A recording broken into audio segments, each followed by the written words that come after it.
Can you hear me now? Ooh, it looks like it. I have feedback. I'll just wait for you to confirm for me, Angelina, that you guys can hear me. Sorry about that. 5 minutes, no audio. Huh. Let me just pull this up here.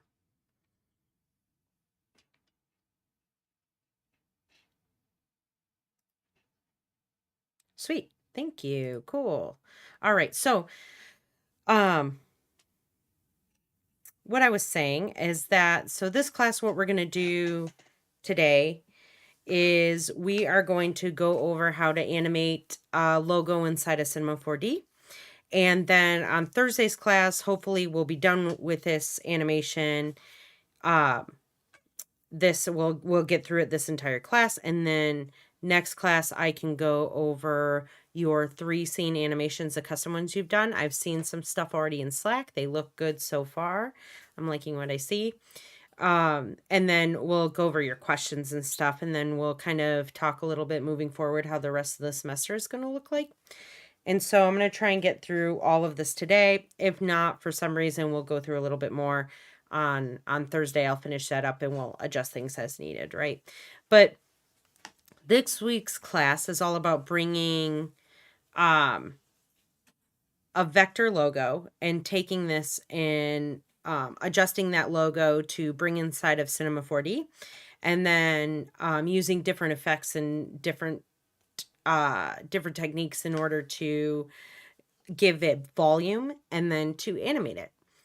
And a good example of all of this is sports logos. You see a lot of it in ESPN or inside of sporting events. You see a lot of these graphics in that all the time. In fact, that's pretty much all of you that you see. They've been integrating some more 2D stuff with it, 2D and 3D, but a lot of the times what you see is 3D work portrayed on these sports graphics. Now, there's a lot of really good examples that we have here on Canvas.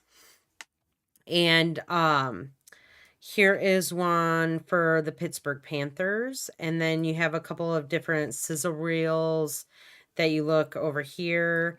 Here's a sizzle reel for ESPN.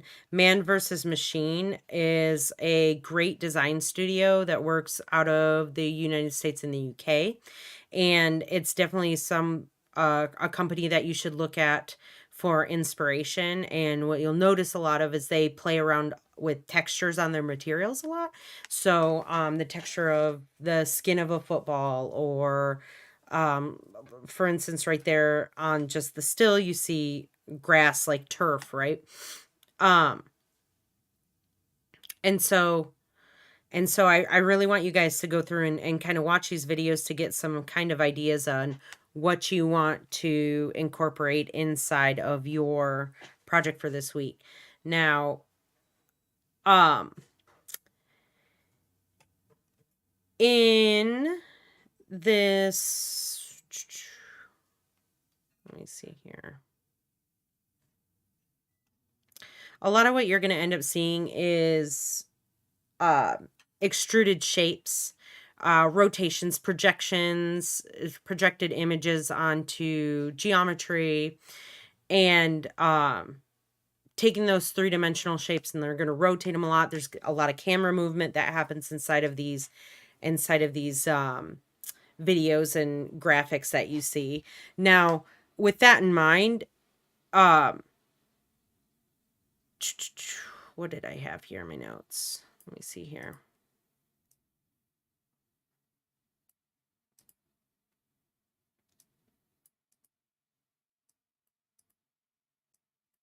Perfect. I just had to bring up my notes again. They just got a little lost. So with the kind of stuff in mind that you're looking at when you're breaking this down, like let's watch this reel again and just kind of break it down slowly. So a lot of rotations there, very fast paced.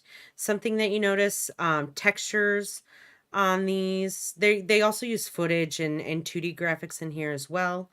But a lot of tight shots that you see. There's some camera shake that they add into these videos to sell impact and the weight of it. But one thing that you notice is that the camera movement is, it's never really coming to a complete stop until the very, very end of the reel or the video. And so we'll keep watching here. I mean, this one's very intricate. There's a lot of different elements happening. A lot of displaying the logo, obviously. This must have been one for a specific... Okay, so maybe VizTech is the company who created that reel. But yeah, so kind of start to watch these videos and break them down and notice what you're, writing down what you're seeing happening in these, and then starting to apply those types of things into your work.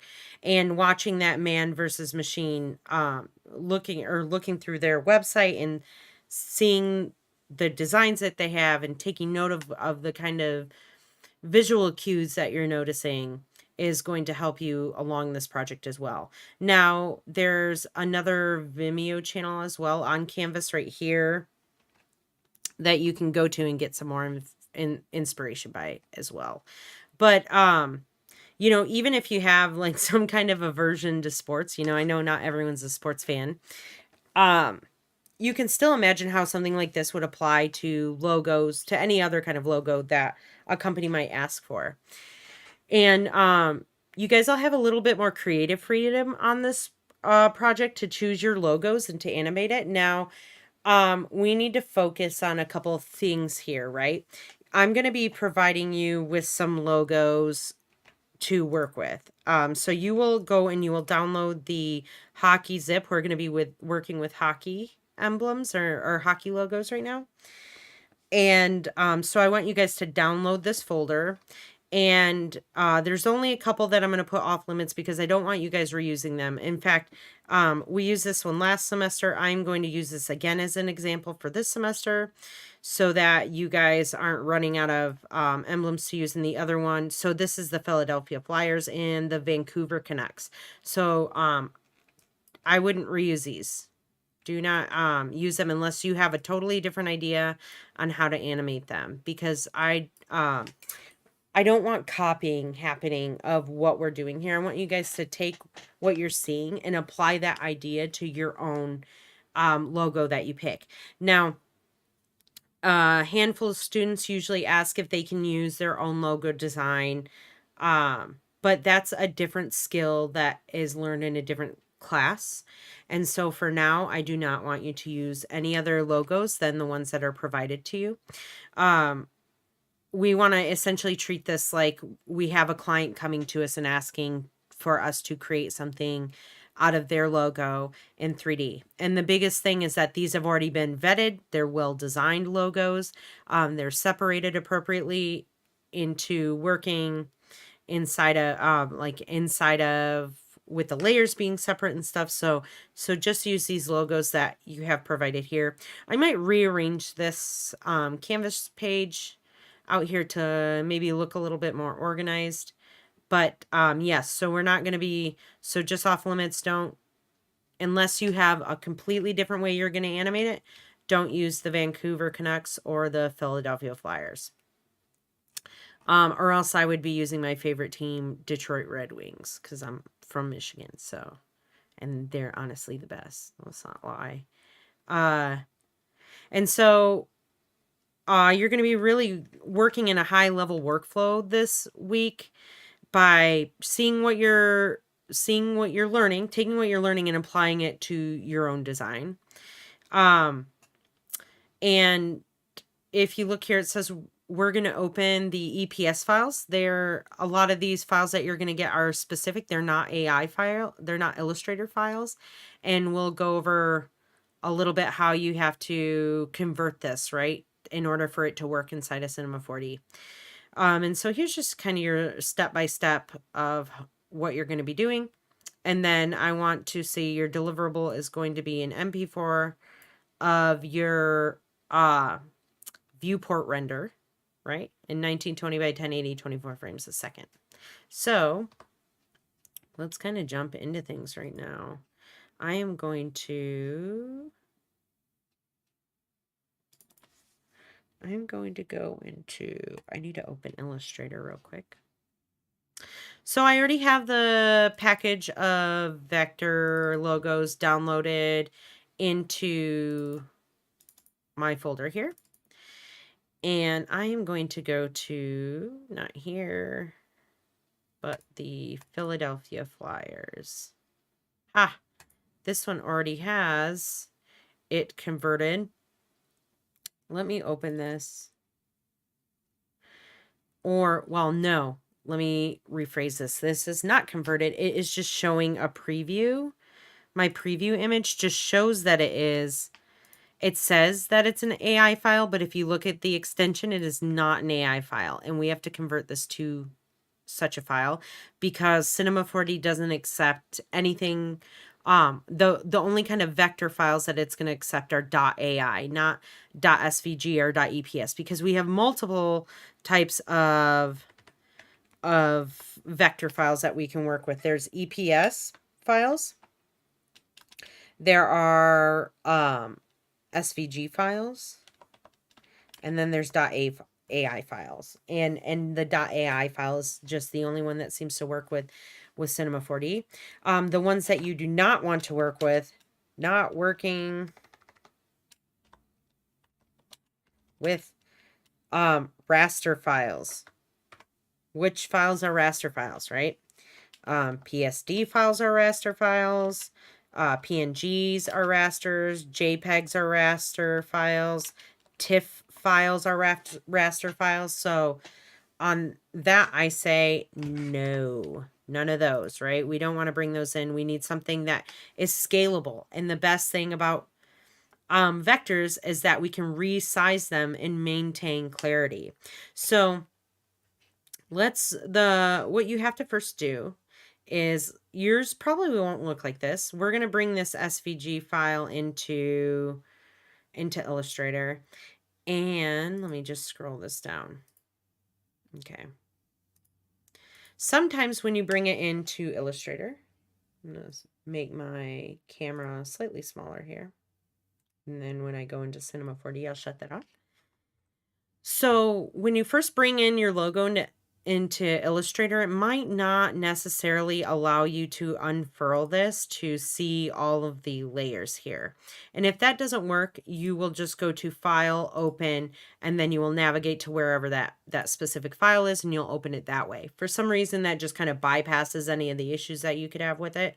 And so if you're like, I can't find out where this stuff is, just go that route instead of just dragging it in or just double clicking it, right? And so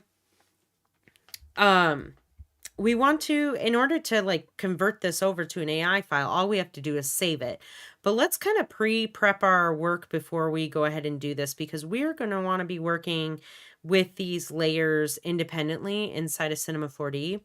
And so we want to make sure that all of these separate layers here are on their own separate layer stack, right? Because right now they're all smushed together in this one single layer. And so I'm going to add a few of these layers.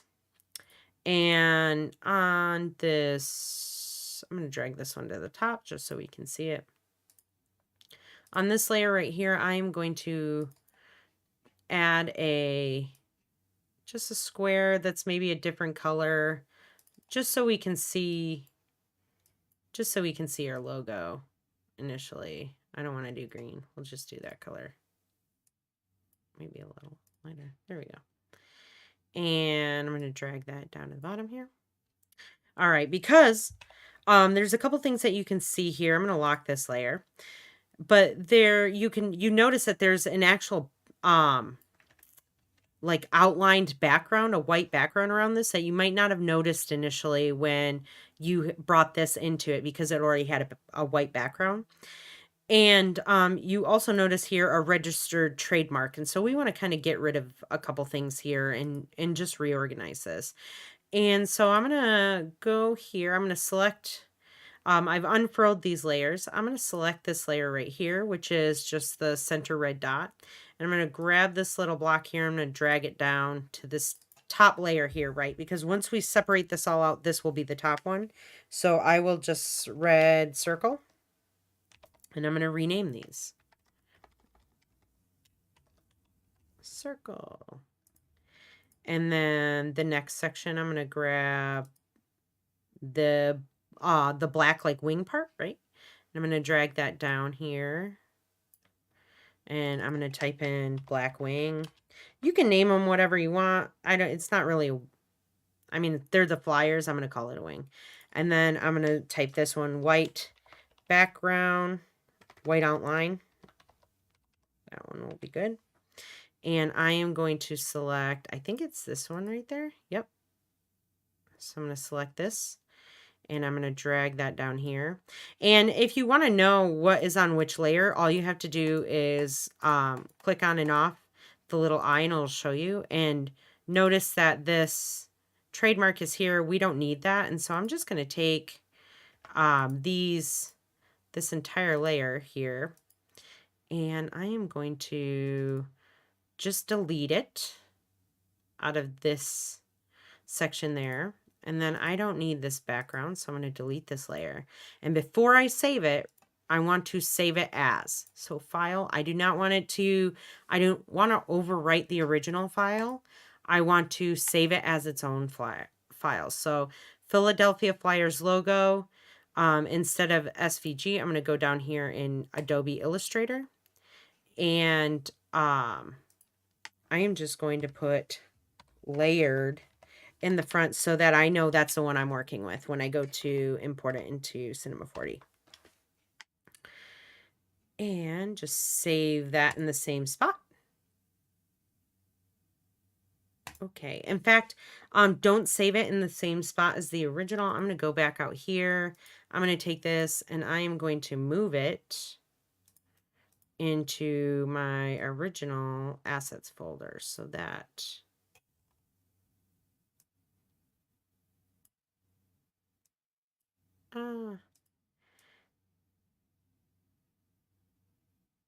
okay, come on. It'll go to the hockey one again.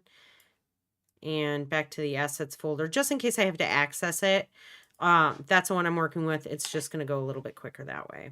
And so then if I were to open up the original file under hockey here, go down to the Philadelphia Flyers and double click this SVG. Watch what happens. You're going to notice that it's still back at all one layer. So I didn't change the initial file. I saved it as a separate one, separated everything out and just saved it separately. And so I'm going to just close down Illustrator here. And I am going to go into, let's open up Cinema 4D. How was your weekend, Angelina? Do I have anyone else in the chat today?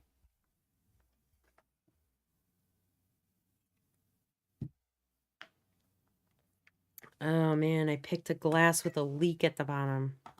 It's a really tiny leak, but a leak nonetheless. What? No, I'm not going to do that. Okay, I have to sign in. Hello. That should just work for me. Let's see. Nice. Nice. It just worked for me.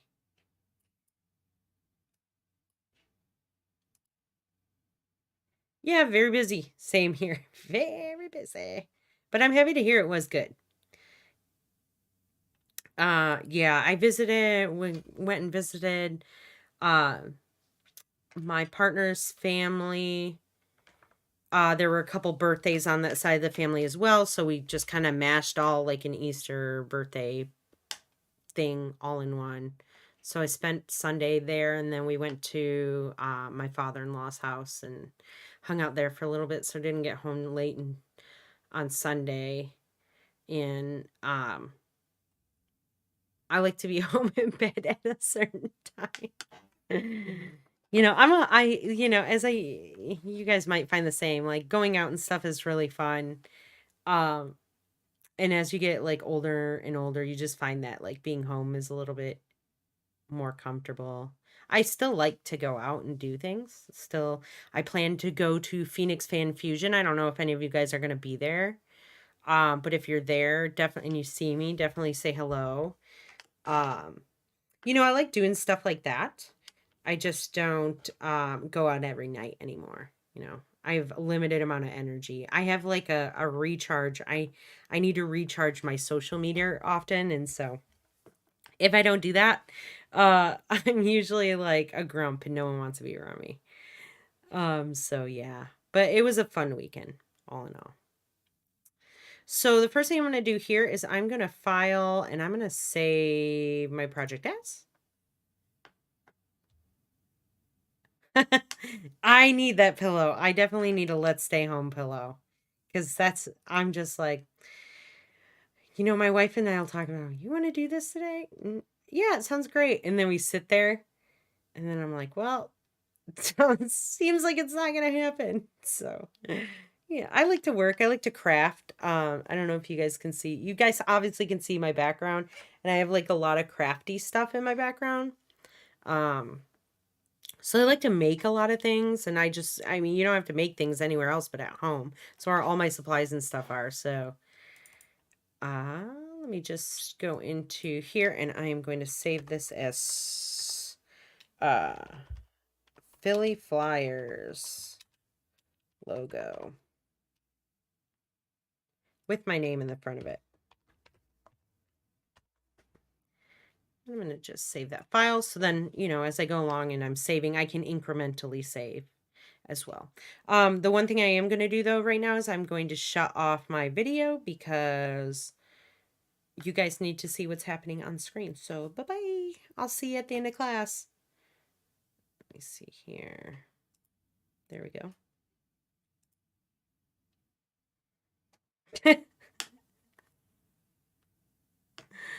Canceling plans is so awesome. That's funny. I mean, you're just like, meh. I don't want to go anymore. That's funny. You're like, my favorite thing to do is make plans and cancel them.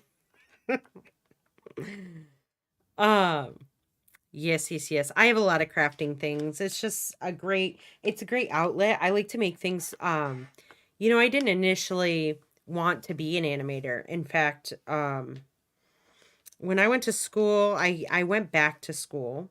I had initially gone to school right out of graduating high school and wanted to do marine biology, and I just realized that was not the path I was meant to take. And so I took just a short break from school and then wasn't really sure what I wanted to get into. And so I went back into school and just took classes that I knew I would like, without any kind of path, right? And then through talking to other students is where I found what I wanted to do and where in the direction that I wanted to go with it. Because I really liked working with art and I also liked being on the computer. And this was a great way for me to do both of those things. And so here I am now later, an animator and an editor. And, that path kind of forged itself, which is great. But then I use that spare time to still make things by hand, which I really like to do because I like more than nothing to give people physical gifts that I make myself.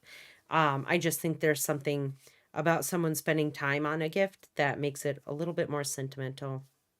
And so I like to hand out handmade, handcrafted things to people. And so that's kind of my downtime type of stuff I like to do. Other than video games, and I have a lot of hobbies, but that was my main one, is crafting. Anyways, let me get back into this or else I can talk about that forever. And we have 2 more hours left because I spent the first 5 minutes talking to nobody but myself.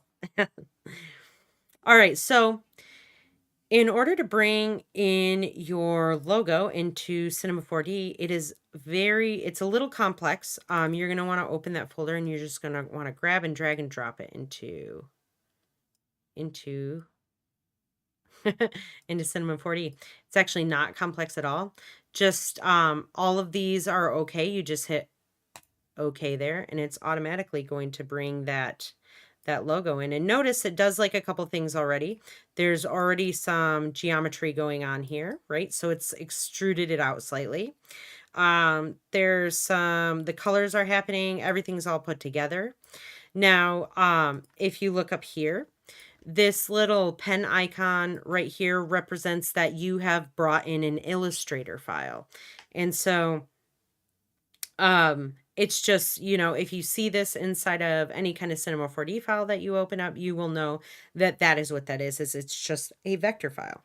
Now, there's some options already initially under the logo that you can start messing around with. You have your extrude depth here, your layer offset, and your path spread. So what are those things? Let's kind of look at those a little bit here. The height is obviously going to be the size of your object.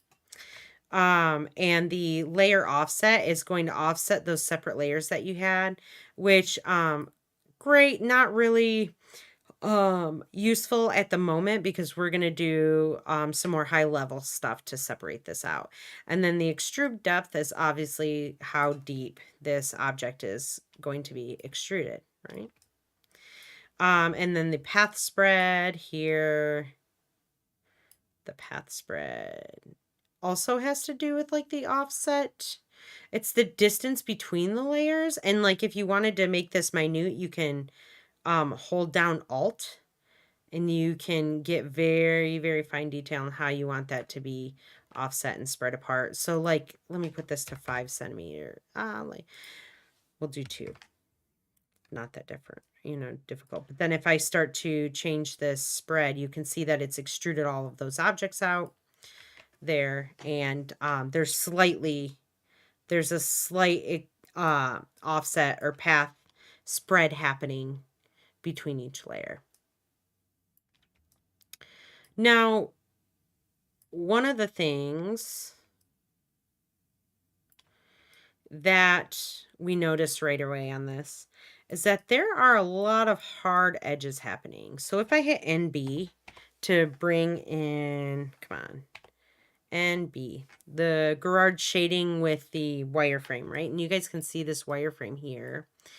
It is, the edges just come up to each other. They butt right up against each other, and we don't want that.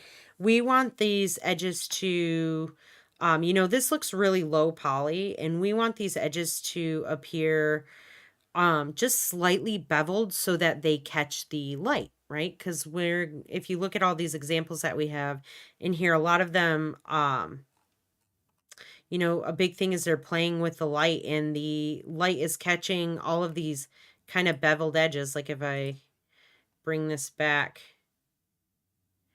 over to here, none of these edges are super flat. There's just a very small bevel happening, which catches the light and adds a little bit of visual interest to everything that's happening on the screen. And so I'm going to scroll that down.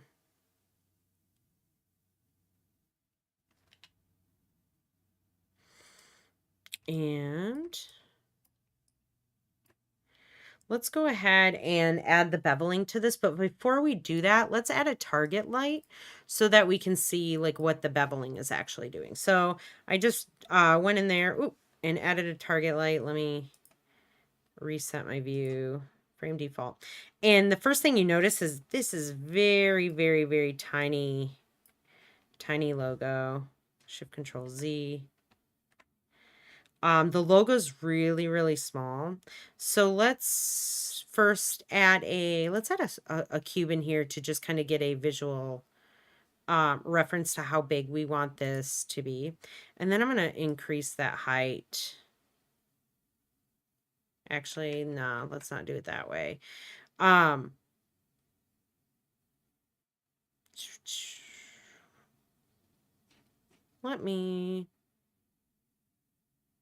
We'll scale this in a second. Let's do that in a minute. So I'm just going to hide that shape there.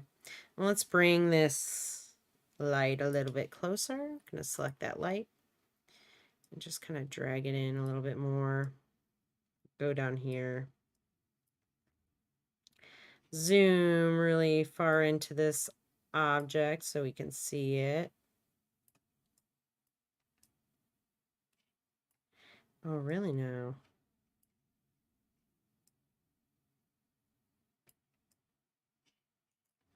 Oh, come on now, buddy. It's just going to move all sorts of slow for me. Anyways. Okay.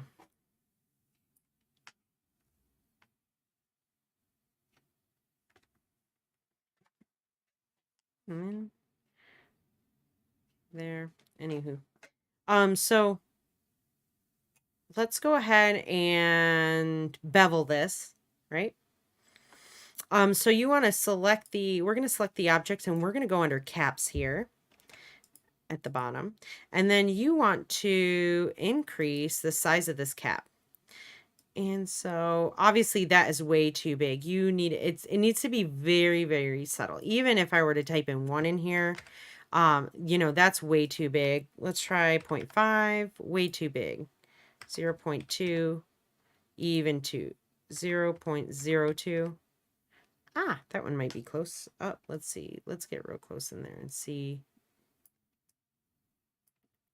Let's do 0.05. Ah, that's not bad. Let's zoom out and see what that looks like. There we go. That's not bad. I like the 0.05 on that. The rounded cap is okay for now. We'll mess around kind of with the shapes of these caps. These edges and stuff, the bevels, we'll mess around with those a little bit later in class. But this allows the edge to really catch that light. So if I hit NA to hide the wireframing, you can see what I'm talking about. All of a sudden we have this really nice smooth highlight that goes around all of the shapes here, including, you know, it adds the bevel to every single layer that's on here.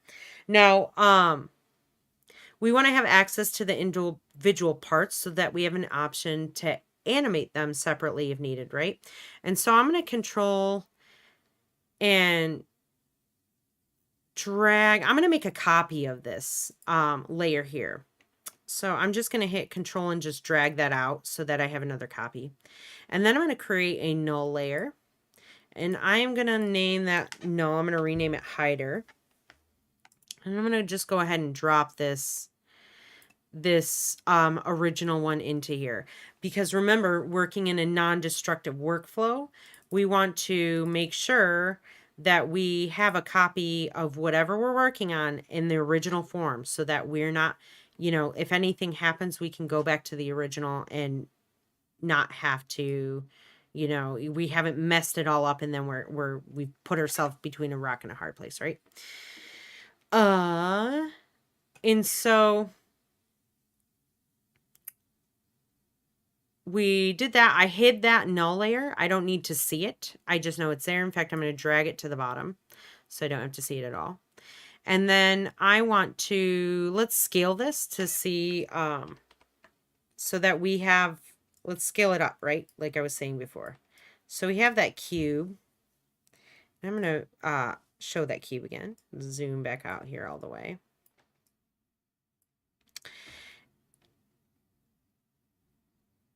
And let me see here. Oh, we got some in the chat. Let me look. Where you go with in design field. Yeah, UX UI design is really popular. User experience design, apps, all that kind of stuff. You can definitely get a job in that right away. But yeah, like I think a lot of students initially go into school thinking that they want to do one thing and end up not liking it. You know, it's just not what you expect. And then they end up taking a different path. It's not like that for everyone. Some people are just like dead set that they know they're going to do something right away. And some people change their mind when they're 40, right? And they go back to school and they figure they want to do something else. So, yeah, I think, why did I choose to do it that way rather than place a bevel on it? I don't know. Okay, so the beveling that is what I did, was a bevel. Are you talking about not about the bevel here? There's like another area, I think, where you can find.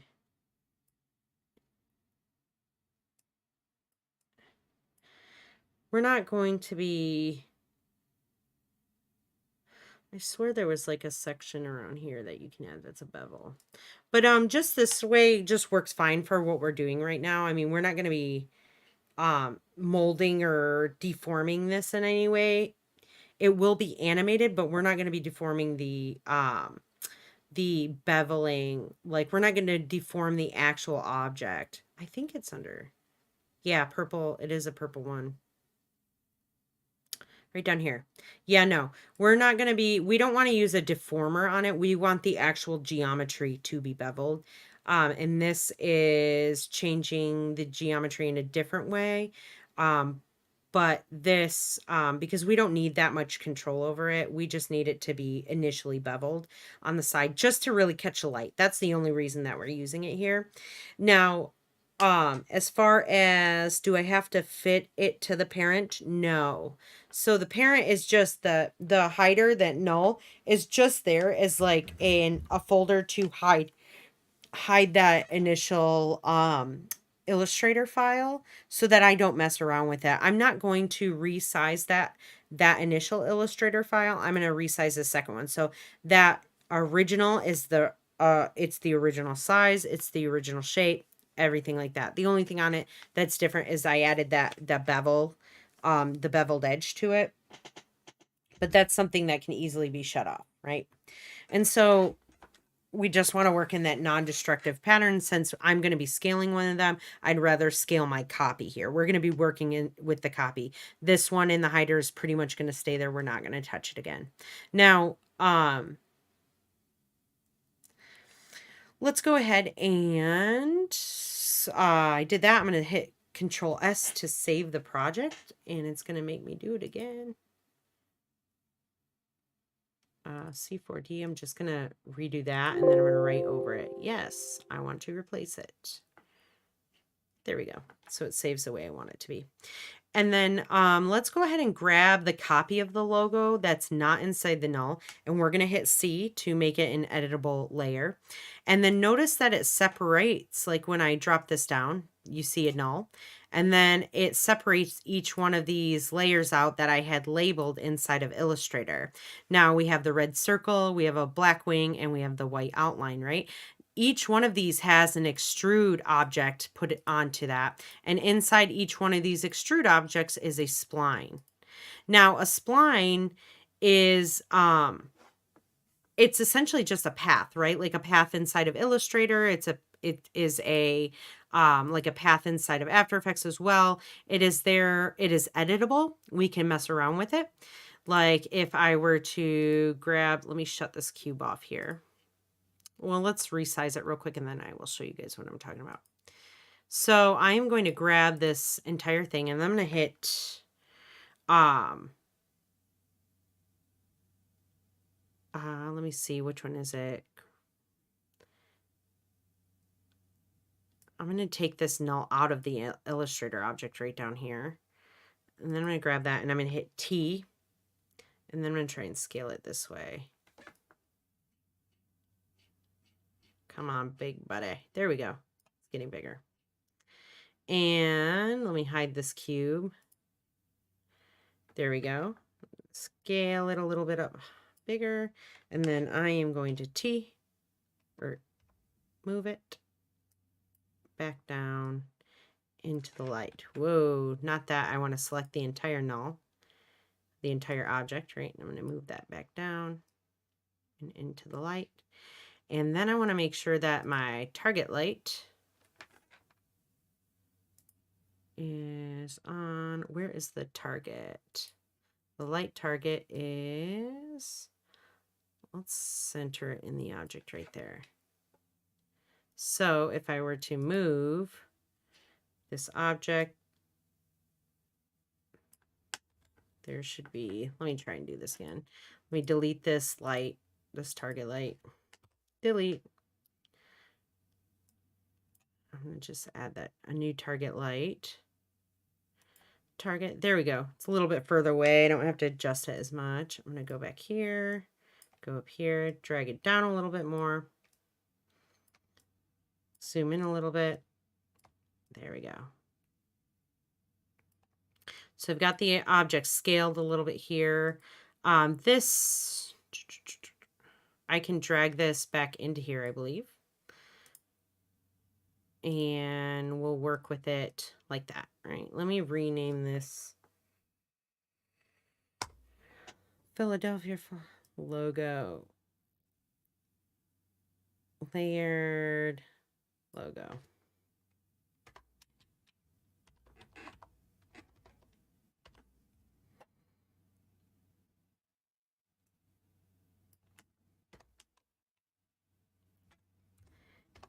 All right. There we go. That's okay. I don't think it will affect the file or anything that's happening. Now, so let's kind of add the studio and set the studio up here for it. I'm going to save Control S just to save real quick. And I am going to delete this cube because I no longer need it. And we've already got one light started in here, so let's kind of configure the target light that we already have in the scene. So I'm going to select that actual light, and under general here, I'm going to go to shadows down here and then turn on shadow map soft. And then I want to go into the shadows tab. And I am going to turn the intensity down to like 50 for now. We might change that a little bit later, but at the moment that's okay. And then I'm going to zoom out of my scene here, move over, and I am going to Control drag the light to the opposite side of the logo so that it is, let's see, where's that target? Ooh, so that was wrong. Let me try it again. Zoom out of here. Let's delete that one. I clicked the wrong thing. Control and drag that over here. There we go. A little bit more over there, just in the opposite side. So it's filling in those shadows that we have here. And because we adjusted the shadows and stuff, we put it on the first light. When I control and dragged it over, it's going to also transfer those settings to the second light. So let's go ahead and just kind of set up our viewport settings real quick. So hitting Shift V, and we have our viewport settings here. We're going to go under to effects, and we're going to turn on a lot of these effects that we have going. We're going to turn on HQ noises, transparency, shadows, and then the SSAO, screen space, ambient occlusion. That's what that is. And then we're going to adjust the lights again. So we have that all set up. Let me zoom in here a little bit.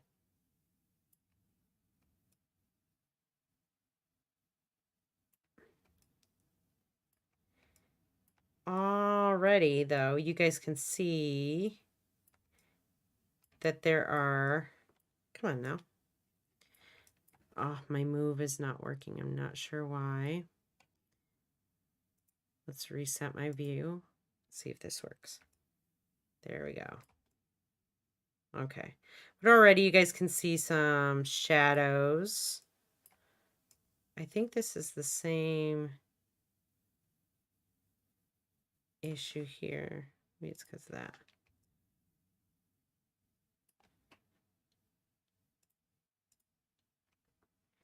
Sometimes what happens is it gets all kind of wonky. But let me see if I start to move this, and you guys can see the shadows happening on the edges of everything right now, especially right down in here and over in here. You can see those shadows working together and kind of working their magic here in the viewport. Now I'm going to move this back a little bit, maybe just a hair back. And then we'll update like kind of the area size here in a minute. But let's rename these lights real quick. Let's rename this first one that we made. We're going to rename this one to key light because it's our main light that we need in here. And the second light we're going to rename to fill light because it fills in the shadows. And then let's adjust both of these so that they look a little bit better. I'm going to hold down shift and select both of the lights, and under the shadow tab I'm going to increase the density back up, I think, to 70 to give it a little bit more contrast. And then I'm going to make sure that I'm in object mode up here. You have to make sure you're in object mode or else this won't work. And then you grab these little side tabs. I'm going to select each one separately.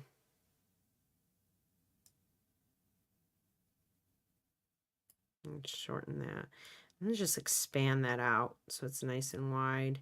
In fact, let me just throw a plane on the background so that you guys can see it. Let's put it into positive Z, move it back so that you guys can kind of see these shadows working. Expand this out right now. Expand it out. All right. The one thing that you don't want to see in this entire, like when you're going to render this out, you do not want to see any of these black edges happening in your scene, right? If you see that, you need to expand the area of that light. And so you'll just grab that light and you will just pull these down, making sure you're on object mode, grab these little tabs and just pull it out, right? And then I'm going to do that to the second light, the fill one as well. Grab, pull it out. There we go. I'm not going to get all that stuff in the up at the top. I'm not going to be filming any of this, but if I were to see that later when I add my camera in, I would adjust that as well. Now, these lights are obviously way too intense, so let's go ahead and drop the intensity down. Now, the key light is always going to be brighter than your fill light. So I'm going to go to general, and I'm going to bring the intensity up to 110, and then I'm going to take this fill light and drop this one down to like 90 here. Maybe even a little bit more. Let's drop it down to like 85. I think I like that. I'm going to save it real quick. Now, with what you're looking at right now, we really don't have to add like a regular traditional stage for this project. We're actually going to eventually put in here a sky and then add a material onto that sky, which is going to kind of give us something in the background. And then we really don't want it sitting on a like studio backdrop, and so for right now just adding this plane in is perfectly fine to have in your scene, and just expanding it out so that when you're looking, like let's say I'm going to go into this view right here and look at it kind of from the bottom, just expand that plane out so that it is not something that you really are seeing, you know, it covers the whole top area. And then, like I said, I could see that black in the corner there. So I would go into probably this light, my fill light, and grabbing, oh, wrong one, Z, my key light, sorry, not my fill light, grabbing this and expanding it even more. Zooming in, moving over, zooming in a bit more, moving over and kind of down, right? Get a different angle on this right away.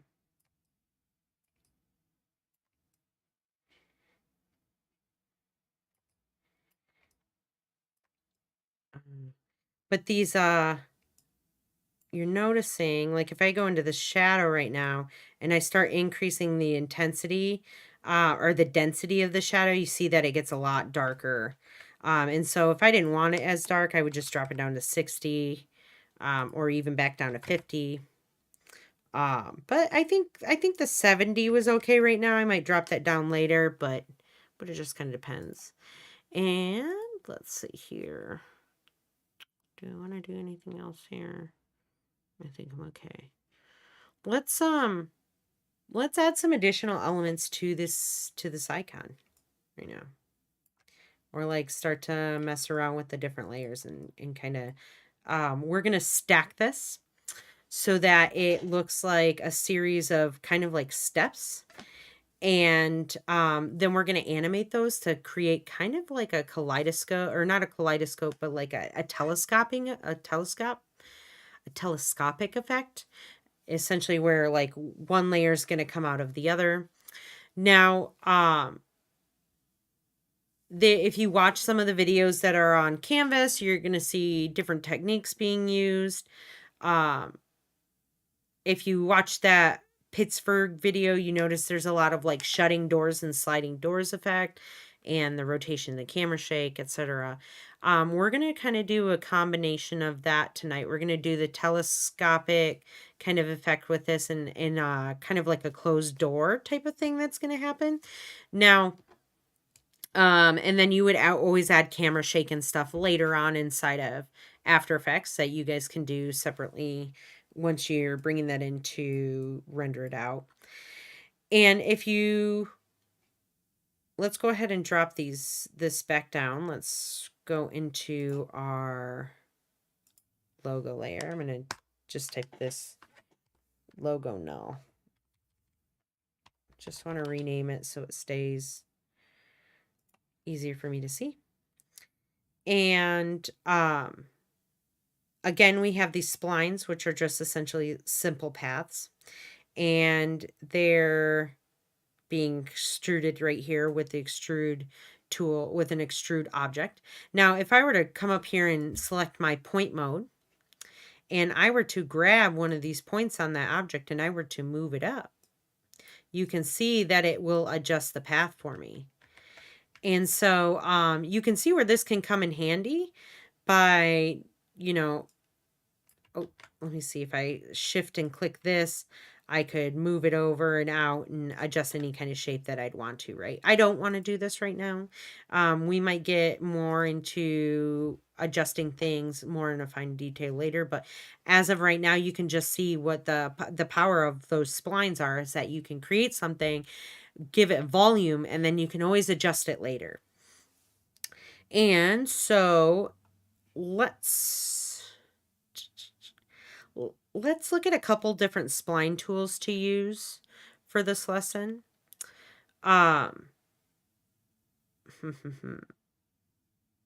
Let's go to this. We're going to go drop this down, and we're going to select the spline of the outermost layer, so our white outline here.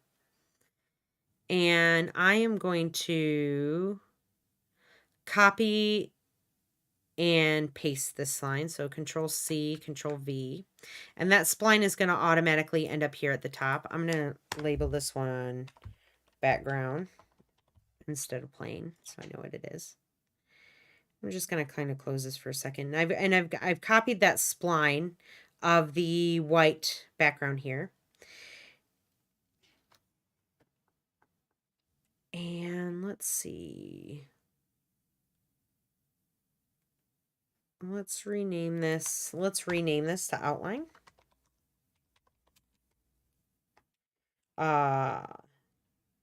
Yeah, just outline will be fine. Outline 1, because we're going to be making a series of them. So I'm just going to underscore 1 there. And we can extrude that shape if we want to using extrude objects, which will add depth to it, right? So I am going to grab an extrude object here. I'm going to bring that up there. And then if I were to take this outline and drop it in here, notice how it automatically adds like an extrusion. It adds more depth to the object right there. And we would want to, let me see here. Let's hide this layer real quick. Let's hide our original one that we have, or the one that we're working with, right? The edited one. Just so we can see right now, after copying that spline, let's undo that. But after copying that that spline and adding the extrusion on here, you can see that it just extrudes that spline out in that shape. Now I can always adjust the depth of this down here. This is, again, the bevel. We'll add another bevel to that. Let's go to the object. Not under coordinates, basic object. The offset is where you can control the extrusion depth. Let's go into the caps, and we're going to add a caps onto this as well. Let's do, again, one is going to, actually one on this is going to be fine because how we took the object and we scaled it up earlier. So the size 1 centimeter is going to work on there for us. Let me just hit NB to kind of see what that, yeah, that looks good. NA. Actually, I'll leave this on for a minute so we can just kind of see what we're doing here.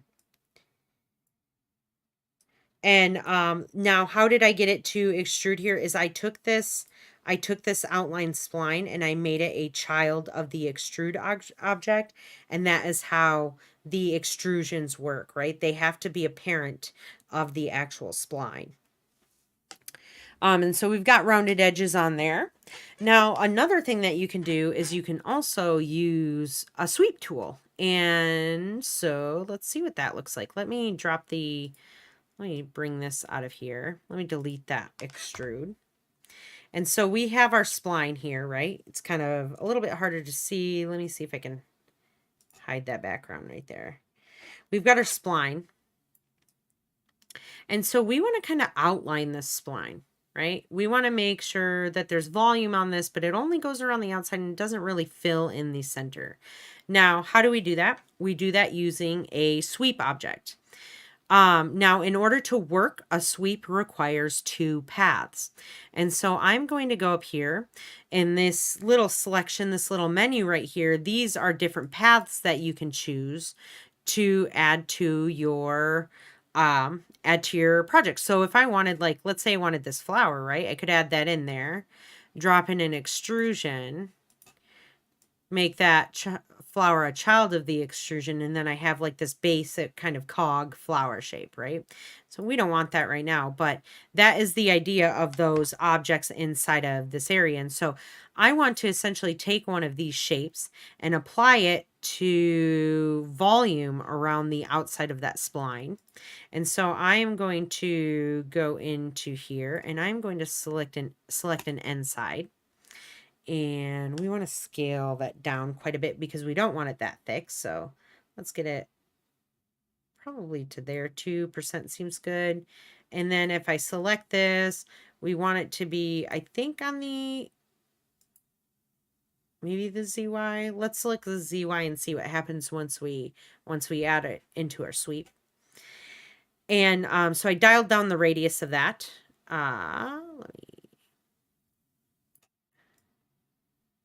Let me drop that down. Actually, let's go back here. Let's delete this. And instead of changing the size using the transform tool, let's drop the radius down specifically. So we can get it on maybe 5 centimeters will be okay. Switching that to the ZY. We'll see if that one works right away. And then we're going to bring in a sweep object right here. So sweep, it's right under the lathe. And we are going to select both the inside and the outline, and we are going to drop that into the sweep. Now, notice what happens. It kind of outlines it. It sweeps along that spline. Obviously, I have it in the wrong direction because it's looking a little bit funny right there, right? And so if this happens for you, all you have to do is select that inside object and change this until it looks correct. And the one that I think is the XY. That's the one that looks best here. If I hit NA and remove that, it's a little bit big. So I'm going to take this end side. I'm going to drop this radius down to like 2, maybe even 3. And then we have, we have this fully realized like outline that's happening around our spline. Now,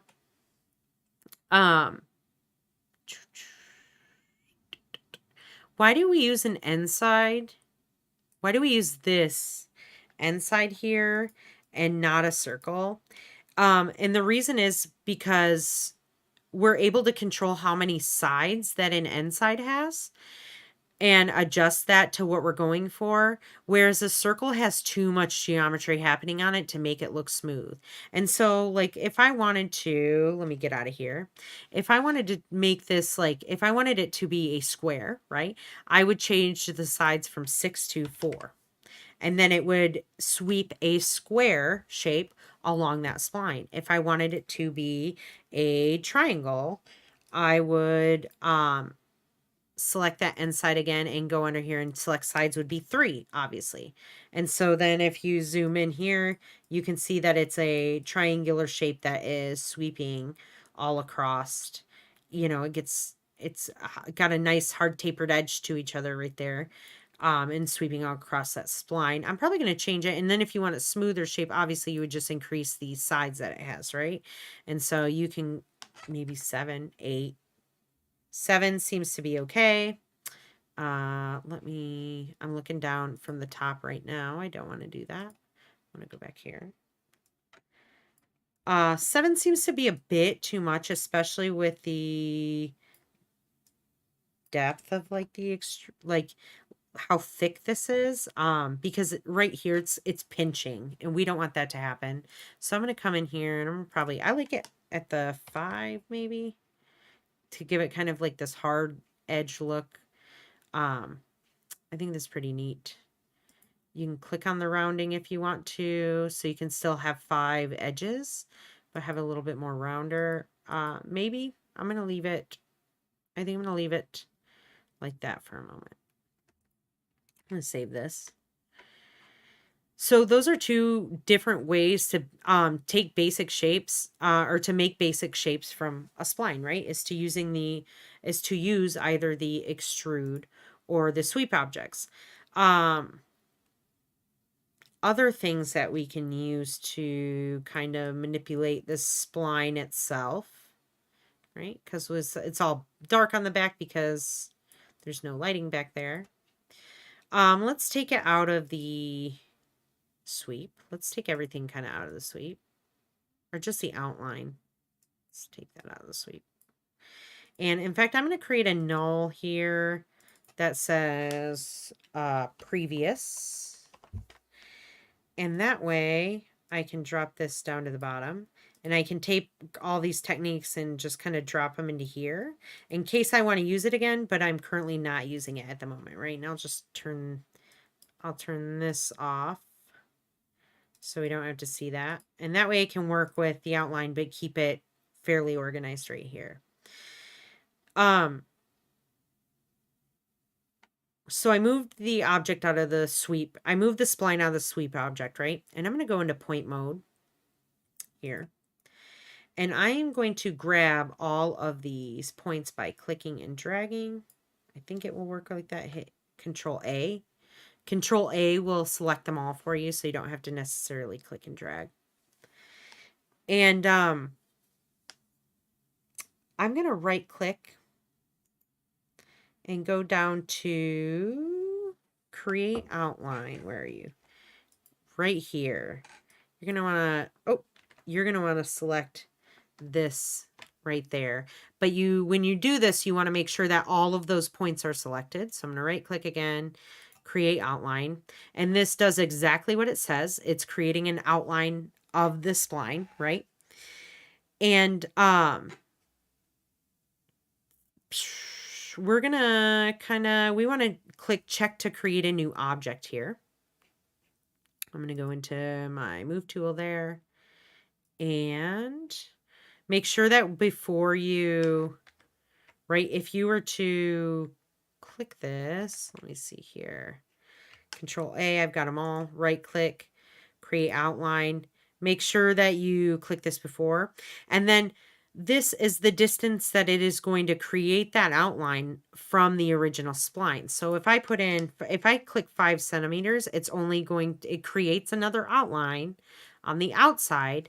Notice that it creates another spline up here. Because I clicked to create a new object, right? and it's 5 centimeters offset from here. Let's make it a little bit thicker, because I want to just have a little bit more room there. So I'm going to select, again, making sure, click off of it. I'm going to select this again, Control A to select all of them, right click, create outline, and let's do 10 centimeters, double the amount. There we go. So that we'll have a little bit more room to work here. Let's do a few copies of this. And so, let's say I want to stack it, right? We talked about doing that a bit ago. In fact, I am going to take this one and I'm going to create another one, but I want to make sure that I have the inside spline selected. I'm going to Control A to select those all, right click, create outline, making sure create new object is done, and then I'm going to 5 centimeters. So I'm going to create a short one on the inside, a bigger one on the outside, and then we're going to create one more. And so in order to create the largest outer layer, the furthest outer layer, I am going to make sure that I select the appropriate spline, right, which is my outline _ 1-1. I'm going to rename these real quick. Outline 1. We'll name this 0 because it's the one in the inside. Or we'll name this one. We'll name them here in a second once I get through all of this. But I'm going to select the outermost spline. And I'm going to do the same thing. Control A, right click, create outline. We'll do this one 10. And I will hit apply again. Now notice, right, this is not perfect. And all of a sudden we get these weird kind of artifacts happening off to the side here where there's obviously not enough room. And so it does the best it can to try and automate and try and figure out what you want there. But that is not what we want it to look like, right? I'm actually going to smooth this out. And so how do we do that? We actually just hand edit it. And so I'm going to select that outermost outline, and I'm going to come in here and select these points, making sure that I am in point mode up at the top. I'm going to select all of them holding shift, and I'm just going to hit delete, and it will delete all those vertices and allow me to have a nice flat edge there. Now, depending on what, you might not have to do that. You might have to, depending on your logo that you're going to be working with. And you know, it might just need a little bit more work. It might not need as much work, but that's if you're going to be using this technique as well. You can also come into these, and let's say I select all of these inner points and I want to kind of just grab these handles, select that. Let me see if I can zoom in here.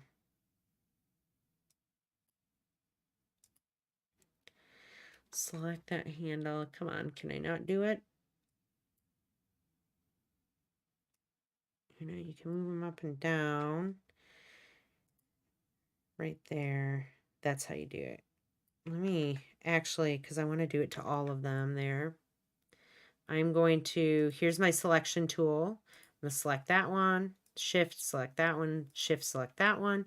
Then I'm going to go right over here into my move tool. I'm going to zoom in a little bit. And then I'm going to take all of these and just kind of match these up a little bit more. Oop, undo, undo, undo. It might be doing that because I have them all selected. Just kind of smooth that out a little bit more so it's not so maybe just move this up. You don't want it moving in Z space. You just want it to be X or Y, right? Because this is a 2-dimensional object at the moment. We have nothing here to make it 3-dimensional. So I'm going to take this and move it up just slightly. And then I'm going to go back into this tool and then just slightly change that curve so it matches the rest of them. Moving this up just a hint more. There we go. I'm going to zoom out, and I like the way that looks.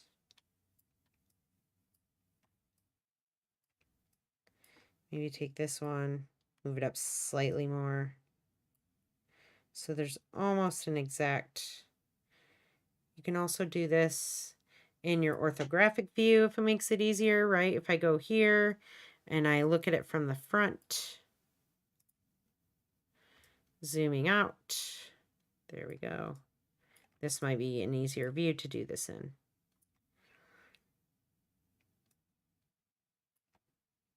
Not terrible. I might take this one and just slightly hike that up a little bit. Making sure that I kind of want to align these corners to each other just to get like a higher level look here.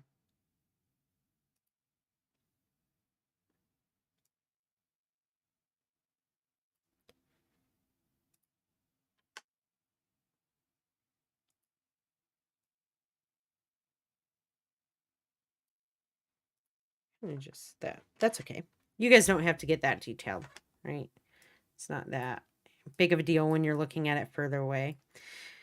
But okay, so we have like this stacking kind of order of different layers of splines, right? And so I want to just go make sure that I have these labeled appropriately. So I want to, this one's going to be outline 0 because it's going to be the outermost layer. And then this one is going to be 1, 2, and then this one's going to be 3. 3. Sorry about my squeaky chair. I can hear it. And then I'm just going to save that real quick.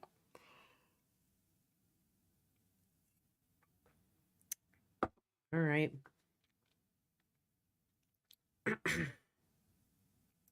So let's kind of order these. You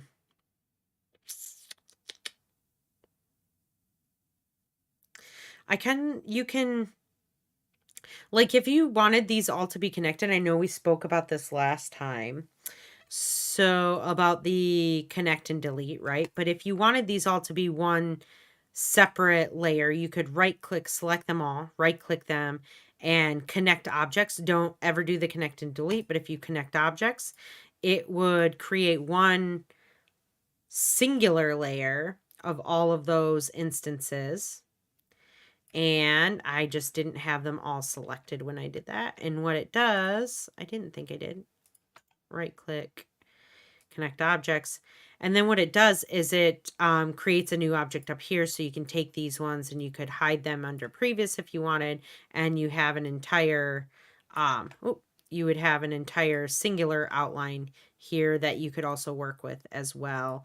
Now notice that some of these points were being selected and some of them were not. So let me just make sure that I go into object mode before doing that.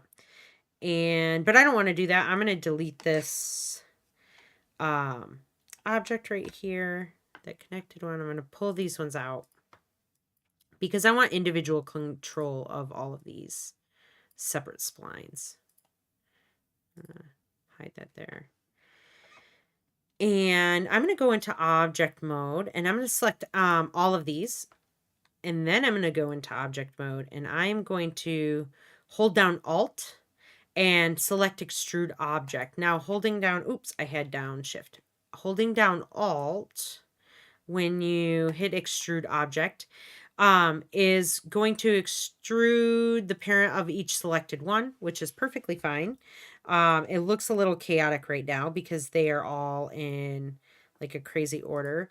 But we can just grab each one of these and move them back, right? So this one's the third one. This is going to be the smallest outline. Let's go ahead and select 0. And this is the biggest one, right? So Z that. Let's select the second one, which is right here. Let's kind of stack these how we want them, right? The third one, or the second, technically number 2. Move that here. And then this last one, I'm going to take that. I'm going to push it forward a little bit. And now all of a sudden, by adding that extrude on each of these separate splines, I have like this higher level kind of looking like stair stepping effect, right? This layered look to this logo. And so we're gonna like animate these and sequence them out, but let's go ahead and we want the original logo to be on top of these so we can actually see it, not inside of the extrude but on top. And let's just kind of turn that on and move that forward until we can see it right here. And because you see this like little section right there, it is competing with this outer line one. So I'm just going to delete that one. We don't even need that one extrude, which is the third one right here. So I'm just going to delete that. Actually, you know, I don't want to delete that. I'm going to go into this layer in here. No, you know what? I don't want to mess with that one. I am going to delete this extrude one there. So then we just have 3 separate extruded object. I'm going to rename these extrude outline dot outline 0. So I know exactly which ones I'm messing around with in case I need to just select the extrude options. Outline 1. Extrude dot outline 2. That way it matches the name of the spline, right? I'm going to save this. And we want to round the corners of all of these, right? So let's go ahead and we can select all of these extrudes by holding down Shift. And we can we do that? Grab Control maybe? Yeah, if you hold down Control and select them all separately, we can go in here now and bevel these edges. So let's type in 1. And let's kind of try messing around with like a different bevel shape. So under the caps, when you go to change the size, there is a section here that says, it says to load presets. We want to select that. And what that is going to, did that do that?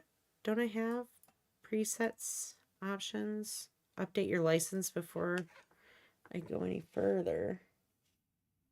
Signed me out. So odd. Maybe they took this option away from us.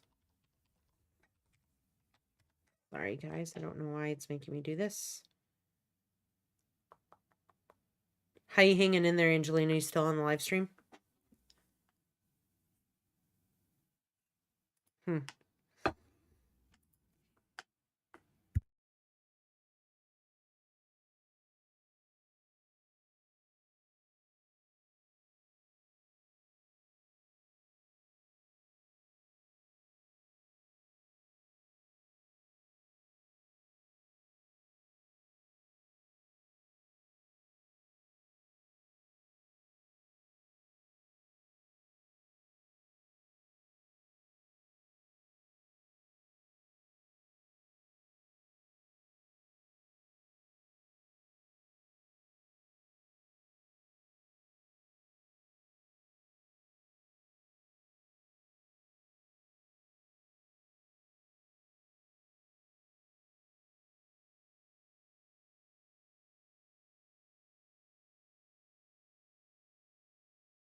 I'm not sure why it is not doing that, you guys. It's just not working for me when I click on load presets. Normally what would pop up is there would be some options. Maybe it's because I have it There we go. Okay, you have to have each one separately selected. And this way you can come in and you can see the different bevel options for these extrude objects, right? But just make sure that you're not selected on all of them because obviously that was not working for me. So if I wanted it to be like this two-step inwards, like an indented object, I could select that. And then notice how this one is on the most recent, the inner one here. It should have beveled that totally differently. Let me see if I can undo that. Let's select the outline, the biggest one. And let's do this one. Load preset. Let's do a step one and see if that one is more. Yeah, see how much more noticeable that is? And then if you bring down the shape depth, it's obviously going to change the depth at which that object, that bevel is happening here. Now, once you start getting into the negatives, like it is right here, is where it will no longer, it's obviously like not extruded. It's kind of it's like a relief that's happening there, and you don't want that necessarily, not on something like this, right? It's too small.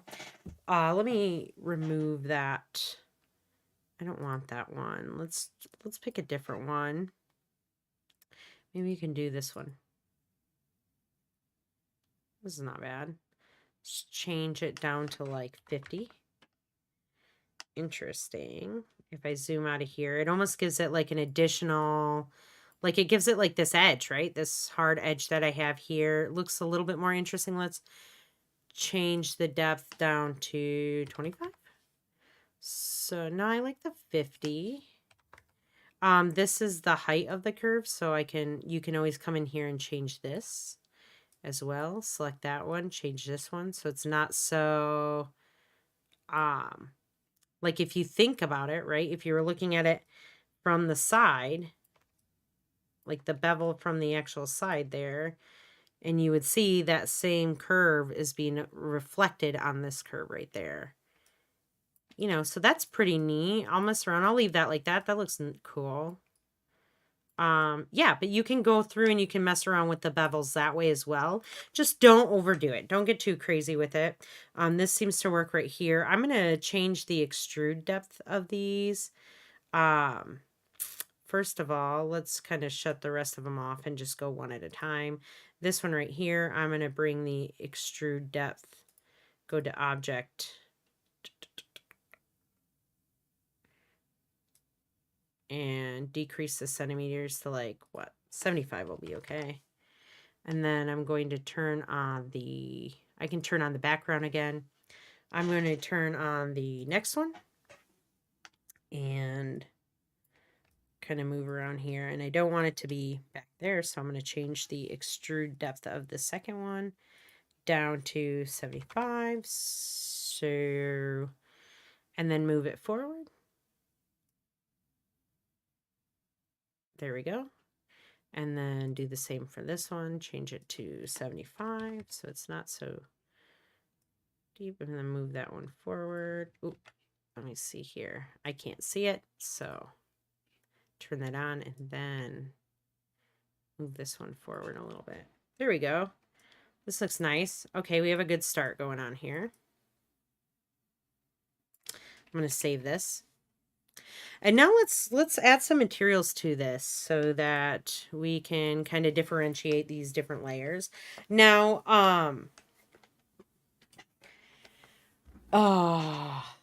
with this project, we want to make sure that that the animations are discernible. So if you have something that's layered like this, it's important for you to make sure that these are different materials so that those layers are easily differentiated from each other. And so the layer, let me see. The logo's the top one. Here I've got the extruded outlines. I'm just going to kind of turn those down. We've got the background here, lights happening. Let me put this into, let me create, hitting Alt G. I'm going to create a null with, like I'm grouping those together, right? And I'm going to name this studio.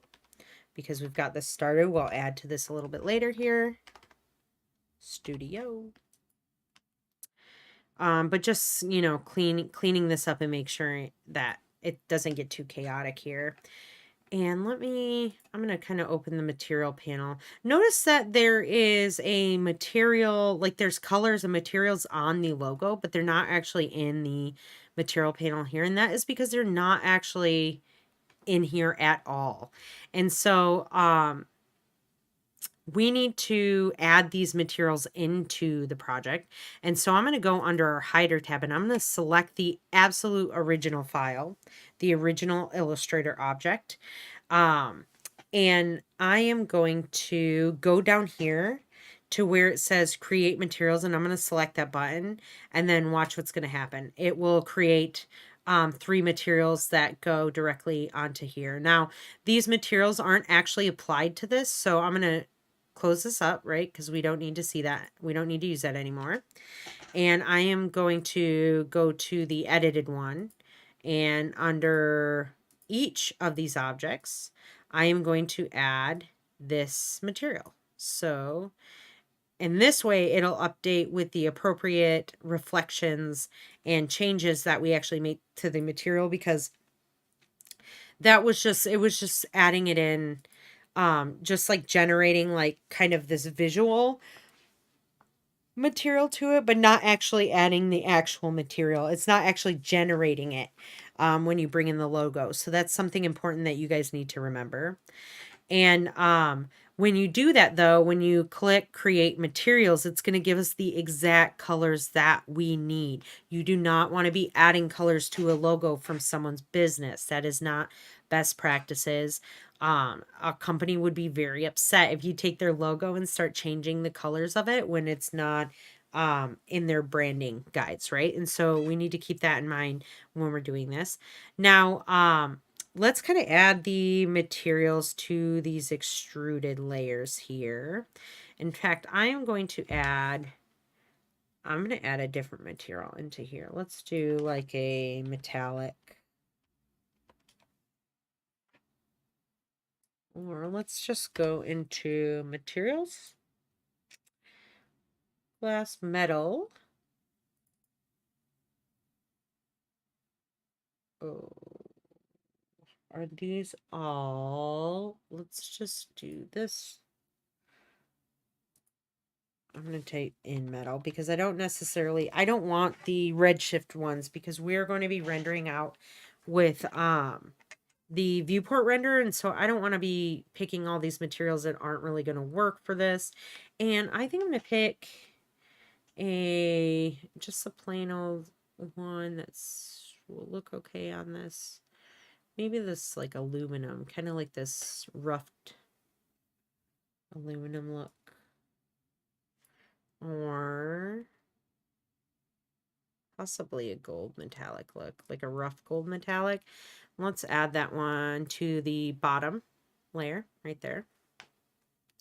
And then I am going to layer the black one on the second and the red one on the third. Let's see how that kind of looks.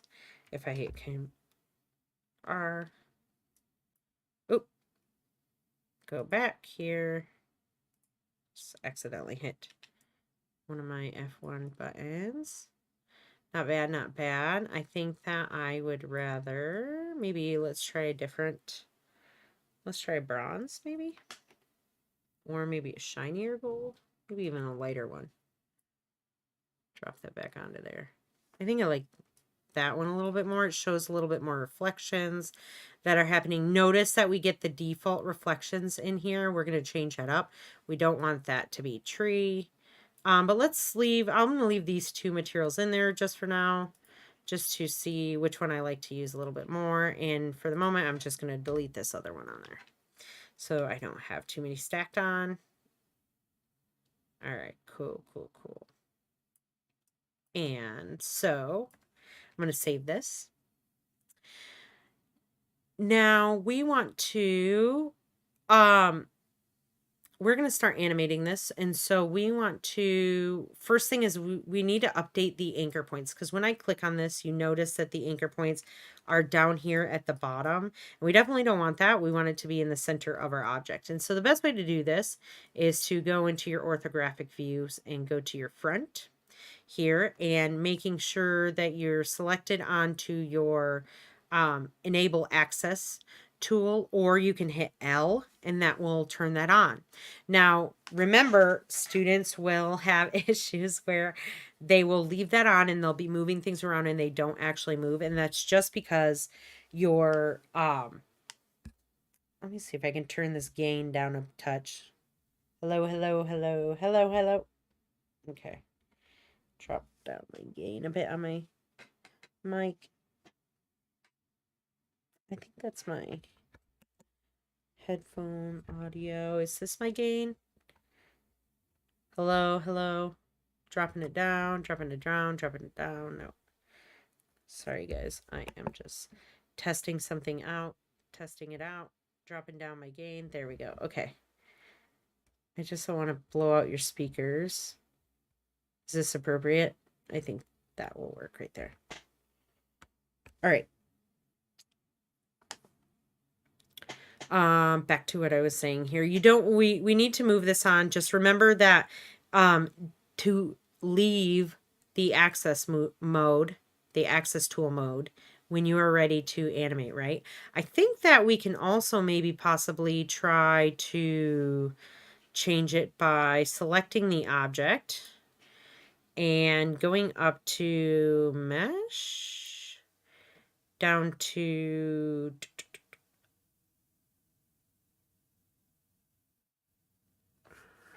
is it under mesh?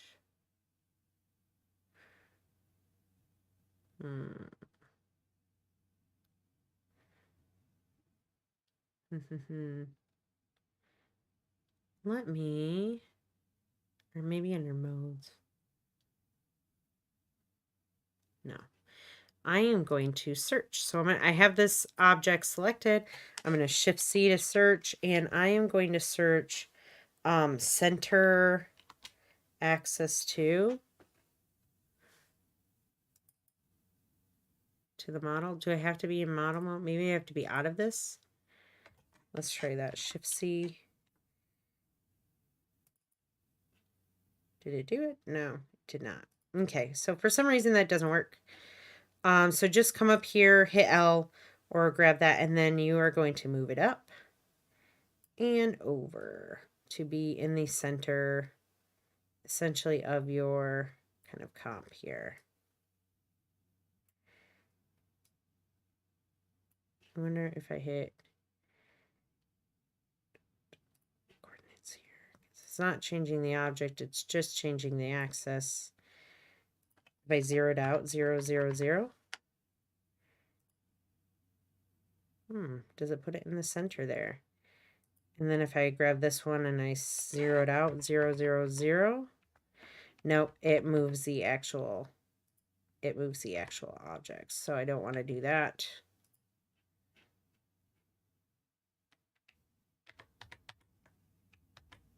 There we go. We just want to move the point here. So just in the general same spot, right? Right in the center if you can. Select this one to make sure they're about the same. This one's about the same. This one. Moving up. And over.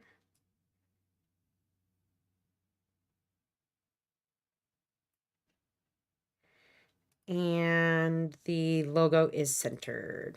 Is it not? So let's center that as well. Drop it in there.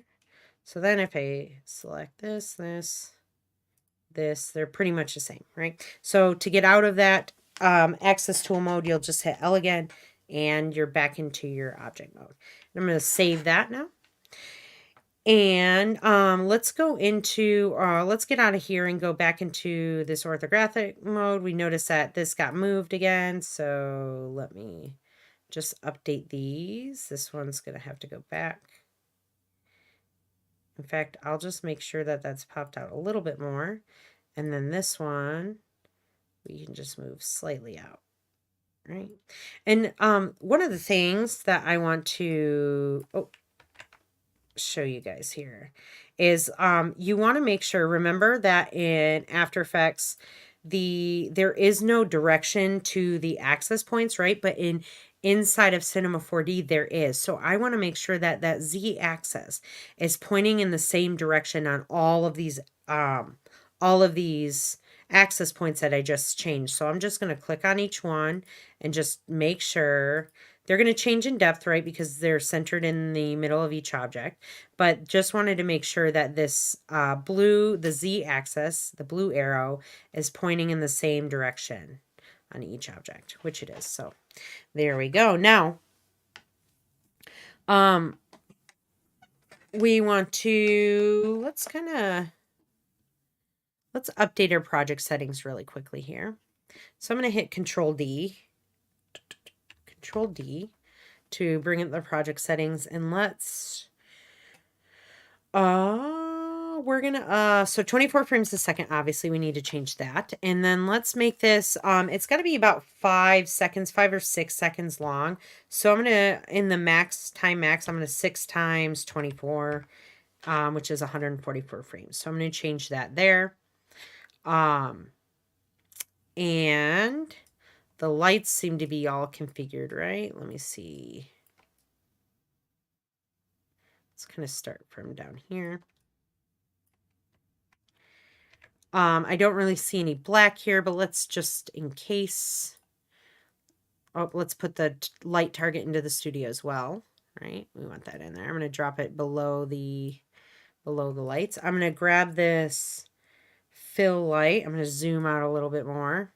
I'm going to increase that one. Make it real nice and wide. The other one's real nice and wide. The key light, our main one, even bigger if we wanted it to be. We can even push that back a little bit more. There we go. So we're just filling in all that space. Let's zoom in a little bit here. We're going to kind of start with our logo like down. What kind of angle do we want on this guy? I think that's okay for now. Kind of looking up and down at it. Centering it. Go about there. Center of our comp, right about there. Equal sides. There we go. Save that. And so, let's increase the the shadow stuff on let's select both of the lights, and we're going to increase like the shadow map size so it gives us more crisp looking shadows. I'm going to bring that to 1,000. It doesn't look like it's doing much there. Let's see if I hit Control R. Drop it down, Control R. Yeah, you don't get as much detail in it, so I want to bring that up to get more of the detail in there. So 1,000. Then if I hit R again, notice there I get the detail going on.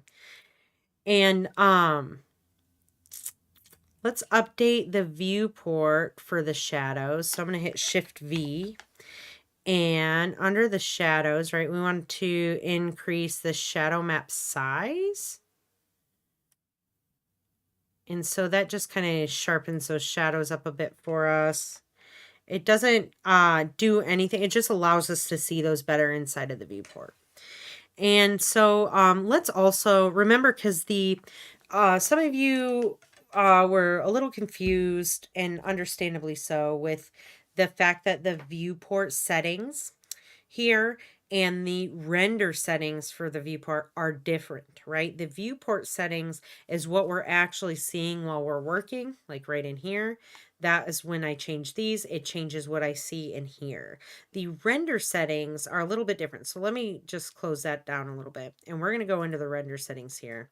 And we want to make sure that our render settings are going to match what we've changed in the viewport settings. So I'm going to go to viewport render.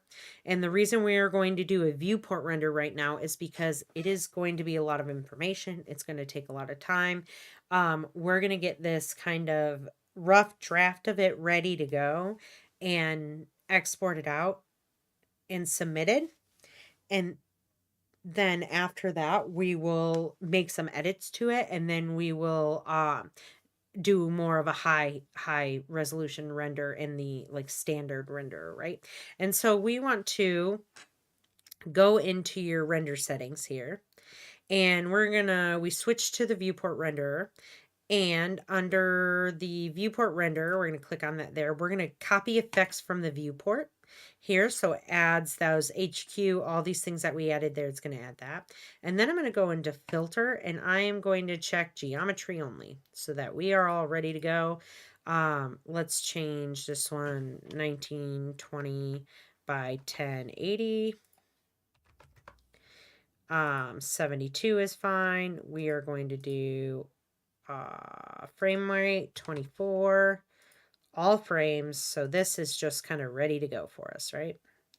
And then we're just going to close that out and save my settings. And let's go ahead and create a sky object so we can get some cool reflections going on here. So I'm going to go select my studio, so it adds it under there. And I'm just going to select a sky object, which it did not put into my studio, but I shall drop it in anyways. And we're going to want to kind of add a material to the sky. Now, if I were to, let me get back in here. Let me go to here, and we're going to type in, let's type in studio. And you want to add a studio material, not like the studio backdrop or anything, but I'm going to grab the studio material and I'm going to drop it onto the sky. And right away, you're going to not really notice anything because we have to update our materials to really show reflections. But you do start to notice it right here in the gold texture. Right now, we don't see the reflection of the trees happening. What we see is this image being reflected onto that material, right? And so in order to change this, you can't change the position of the sky, but you can change the rotation. So if I start to rotate this, you notice that the image is rotating it's rotating in the viewport like that's on the sky, right? But then also it's updating where your shadows and your highlights are on your material. And so like right now, this is obviously pure white being reflected off of that material. And so if I move this around, I can just kind of update that to get it to a spot where I like the reflections a little bit more. So to kind of maybe fill in the side right there with a little more light, I move it that way. And then maybe I'd want it, that's good, but I'd like this kind of streaky looking reflection where there's still a little bit of like shadowing happening there and at the bottom. I would just rotate this sky object until I get it into a place that I want it to be.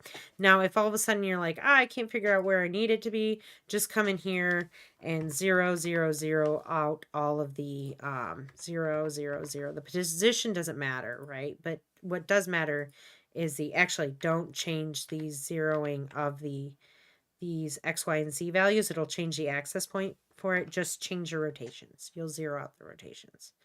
And then you can just, go back and do this again. Like right there is not bad. I'm getting a really strong highlight on the bottom. Maybe don't like that. Maybe something like that. That's not bad right there. Okay. Now, let's see here. Let's update these logo materials so that they actually show some kind of reflection in them. And so I'm going to open the materials panel, and I am going to shift and click on all of these materials. In fact, let's rename them white, black, red. I don't think that we will get through this the entire day. We'll see where we get to, and then I'll decide what we're going to do. So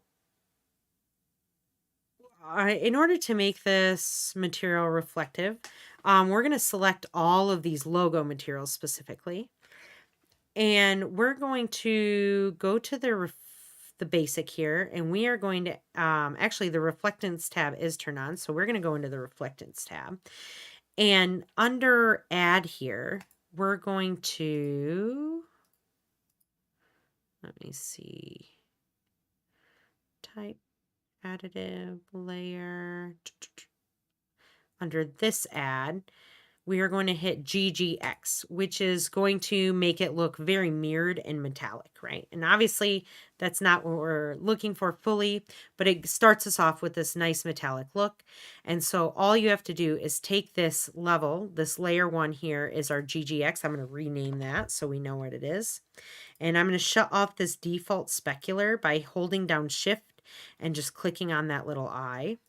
And right here, I'm just going to take this level, I'm going to turn it down quite a bit, but notice that now it's starting to reflect the light in the scene, right? And then if I start to move this around, it's going to now reflect the sky object as well. And so I'm going to drop this down actually kind of quite a bit. Let's see, maybe to like, let's try 25 for now, and then I'll see how it is if I like it, and then I can always change it later.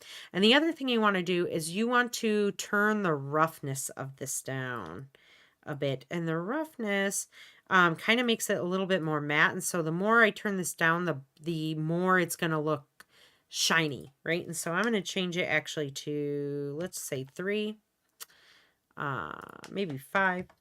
I like it a little bit more like that. If I hit render preview, I can see that it's reflecting things, and they're like, obviously you can see the reflection of a square white object there, which is most likely the top of this spherical material. I'm going to drop it down to 1. Let's see what that looks like. Control R. Not bad, not bad. We'll leave it at, we'll shoot right in the middle of the 3. Let's do that. And it's applied, we have it already applied to the actual logo, so we don't have to do that again, right? If I unfurl this, you can see that it is applied to all of the objects here. If you haven't done that already, you would do that at this point. And now you're seeing all of that reflection information. Now the types of reflections that you're seeing is based on the rotation of the sky, like I said. Now, if you don't want this sky material, there is a website you can go to that is called Polyhaven, haven.com. And it's a good source for like 3D stuff, like textures and models and stuff like that.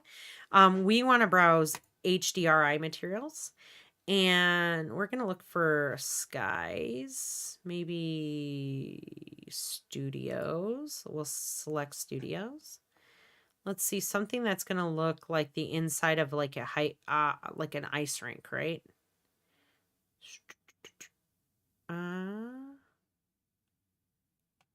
I kind of like this one. I like this one because it's got the lights of it at the top. Urban.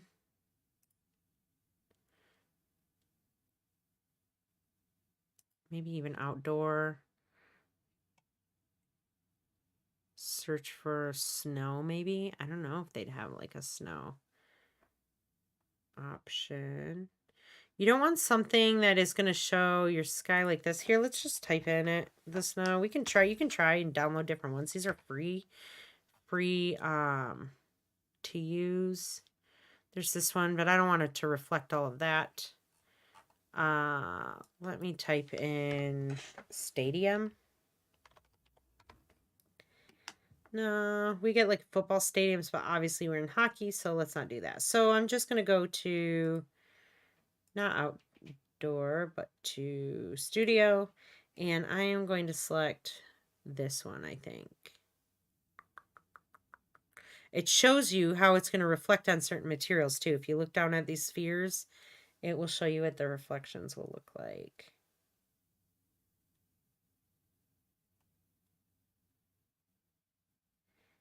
I am going to select, I think I'm going to go with this one. And then I'm going to download it. 4K is fine. It is downloading. I'm going to show it in my folder. I'm going to Control X to, oh, undo that. Undo that. I'm going to Control X to cut that. And then I'm going to go into my folder. I want to make sure that it stays with my project files. Sports logos under assets. I'm going to Control V there. Paste it under my assets. And then I am going to close this out. And you want to put this under the sky material. So I will select this one right here. And under the luminance, we're going to load this image into 2 different places. So under the luminance, we're going to load it into the texture here. So load image, go here, assets, studio, open. Okay. And then we are also going to do that under, let's see, under the material, under viewport, we are going to load it. I think that's it actually. Preview size. Let's increase the preview size.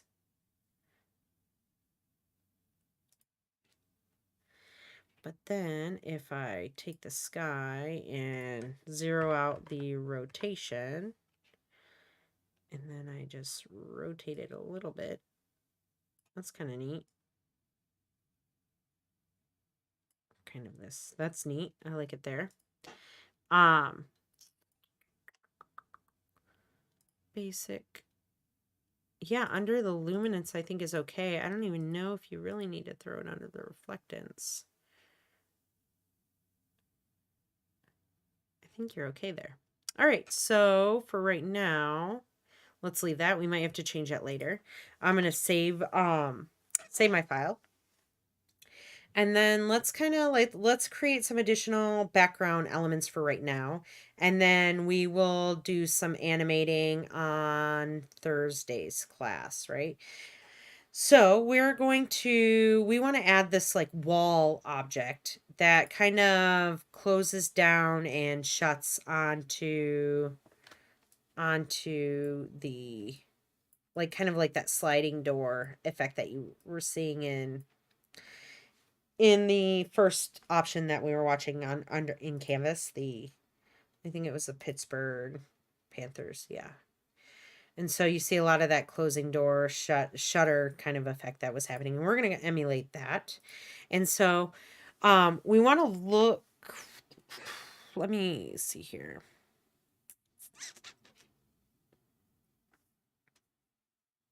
We're going to take this bottom extrude layer because we want it to be, to not really be any tighter up to the object of that, right? Because it's got to fit right up to this object. And so we want it to fit up to this outer layer here.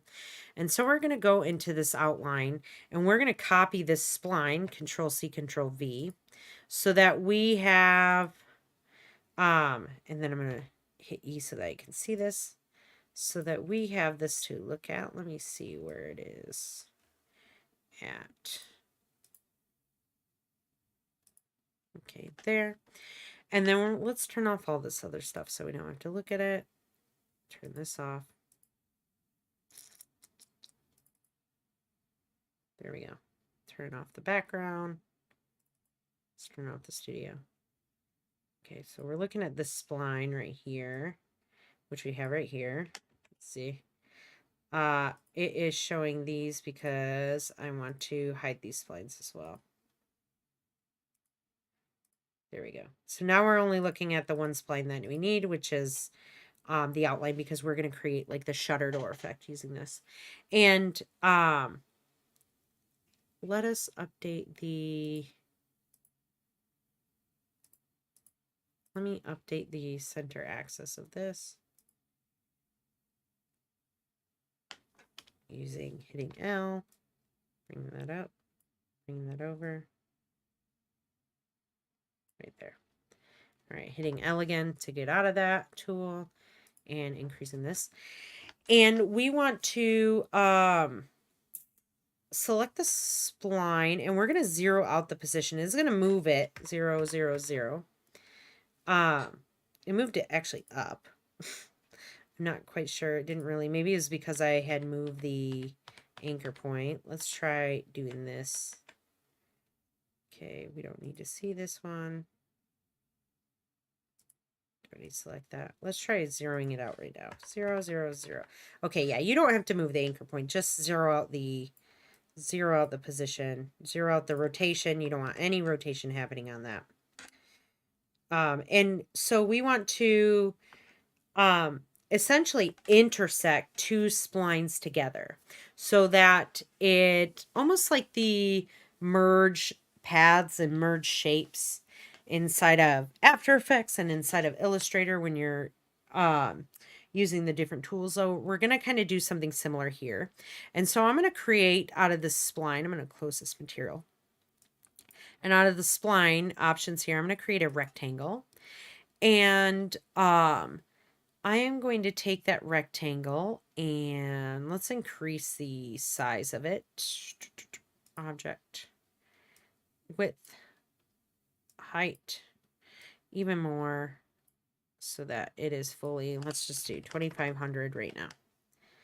Height, 2500. Well, we'll do 2000.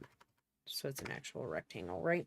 And then I want to take, we want it to intersect.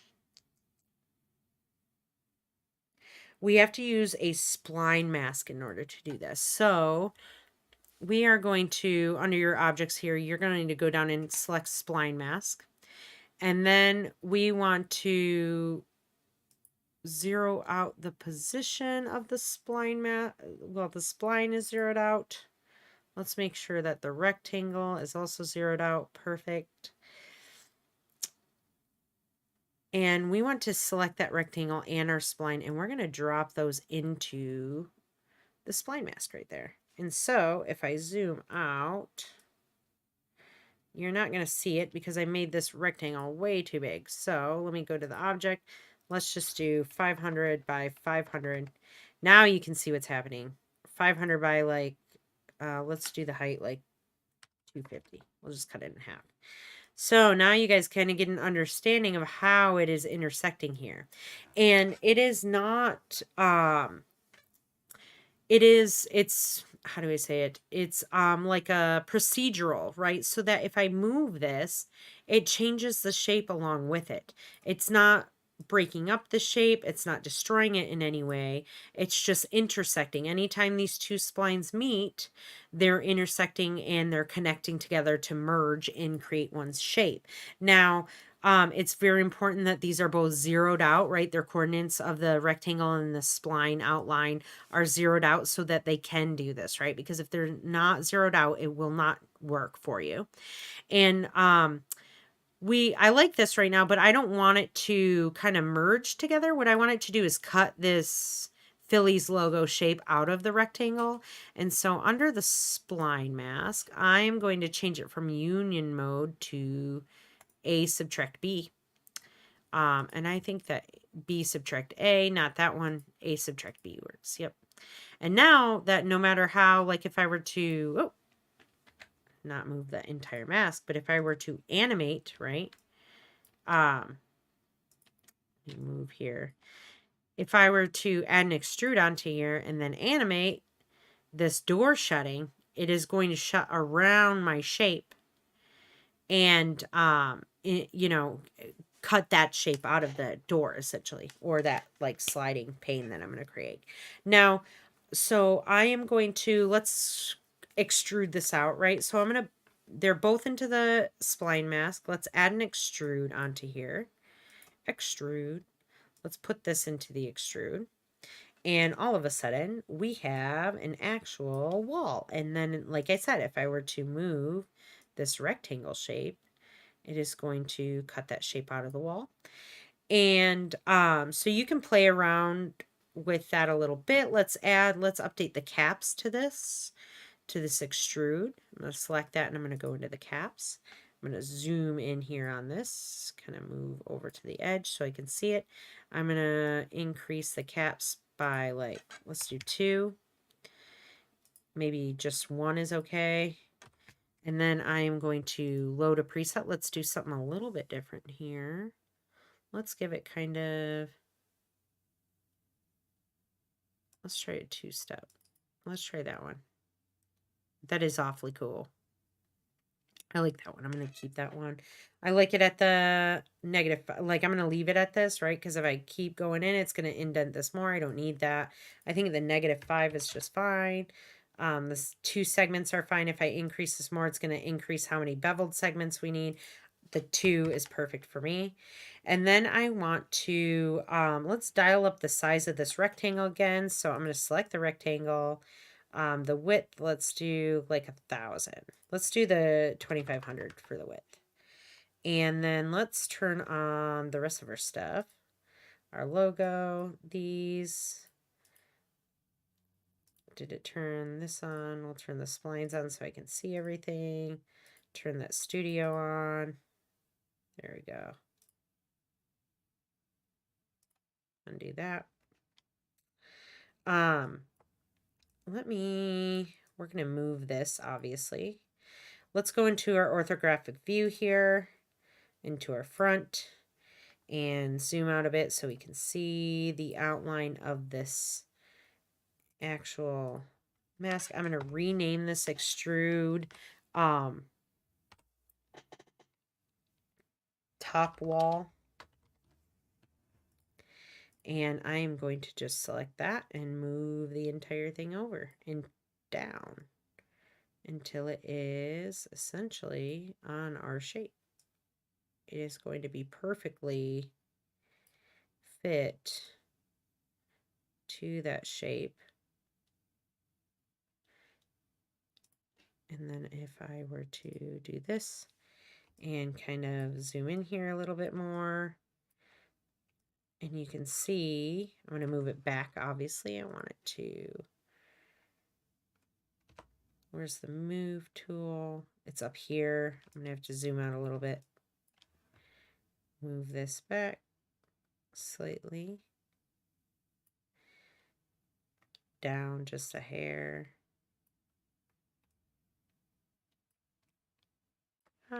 Undo. Rotate. All right. And we've got it like hugged up perfectly against our logo here. Great. So I'm going to zoom out here. Let me see if the extrude depth is fine for me. In fact, I'm going to add, let's see, this is hockey, right? Let's increase the height of this rectangle first. Let's do 3,000. Way too short. That was 300. 3,000. Way too tall. Let's decrease that size to something more like 750. I'm going to move that rectangle up until it's about halfway down my object. Perfect. Actually, that's about at where I need it. Let me just go into here, zoom out a bit, and go down just a hair. There we go. Let's go back to our view. And in order to duplicate this, right, you'll just control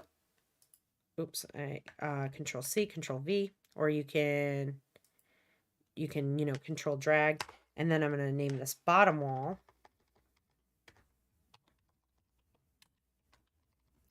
And I am going to change the position of this. So just moving this rectangle down, I all of a sudden can go into here and look back into here and make sure they meet up perfectly right there. Fantastic. And so now I have kind of like, I'll animate the position of this rectangle and I'll have a wall that closes in perfectly onto my logo. So we'll go back to the view right here. I'm going to save this.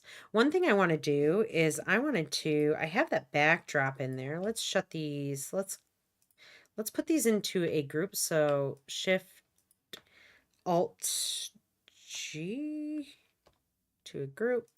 Let's name this walls. And drop this below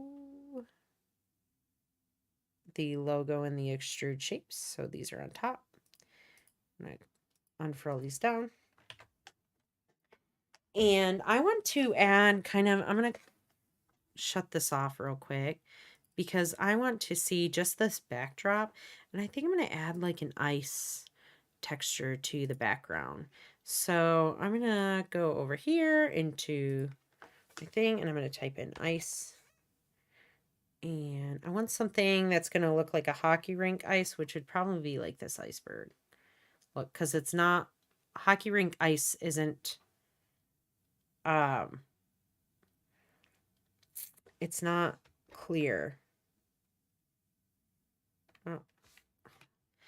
If that shows up in your renders, you just have to select that there. And then you hit Control R and it will hide that for you. And it looks kind of cool. Let's update this material a little bit. Oop, wrong there, wrong there. Back here.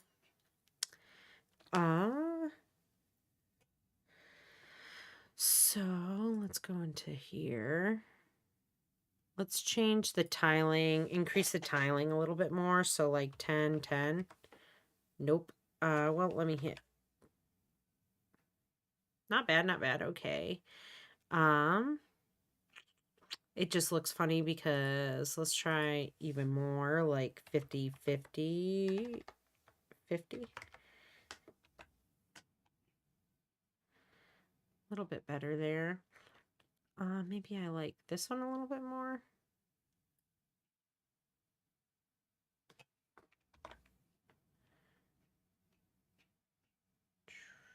I think I do like that one. Let me just delete this one. Let's see. Let's delete them from the background as well. Just keeping clean there. Let's throw on... Oh, I didn't mean to fully delete the background. It's just one tag at a time. Delete. Delete. Let me...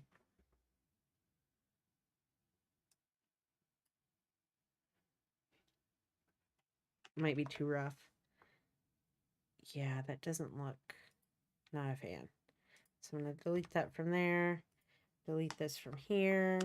I'm going to go back to, I think the snow and ice was the one. Ice cracked. Let's see.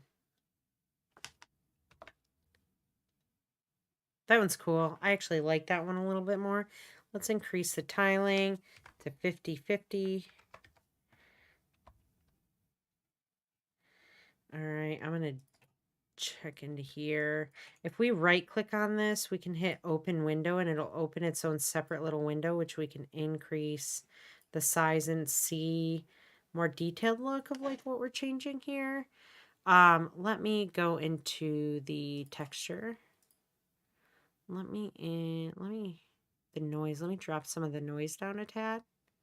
Let's see what happens there. Bring that noise up. Fresnel shading. Let's change that back. Change that back. Maybe not under the color. The absorption color. Let's change that to like a darker. So it absorbs more of like a blue light. The reflectance. Let's change the...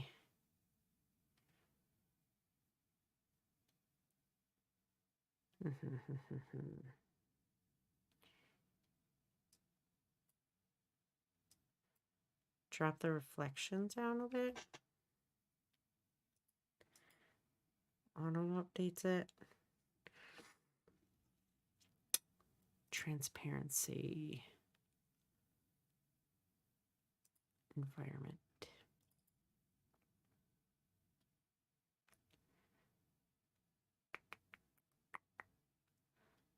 Not change anything in there.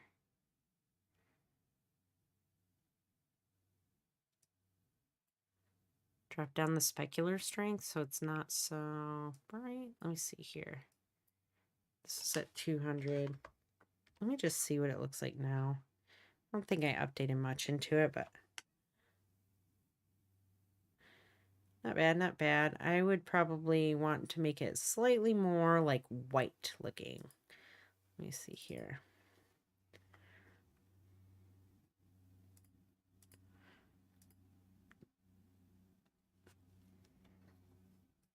If you drop the bump strength off, it's going to drop down that texture a little bit, which maybe I might like a little bit more.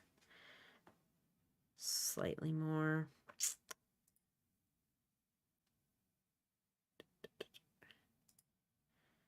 Let's brighten up this absorption color.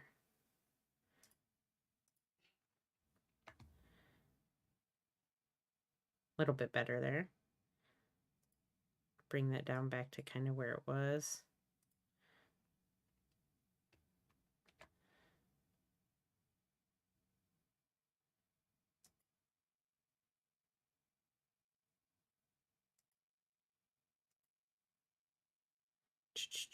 I think that's okay. Like, it's not that bad. Just behind everything, right? So then I'm going to show my walls again. And I think that's all we shut off, really, or the walls. And then on the walls, I'm going to throw on a material as well. So let's throw on the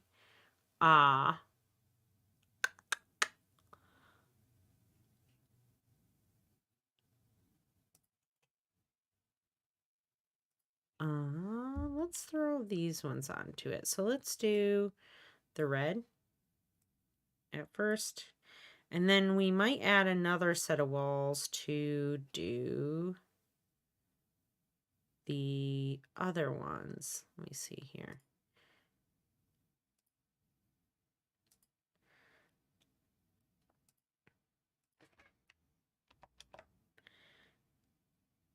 Let me see this one. If I coordinates and I rotate it by 90 degrees, wrong,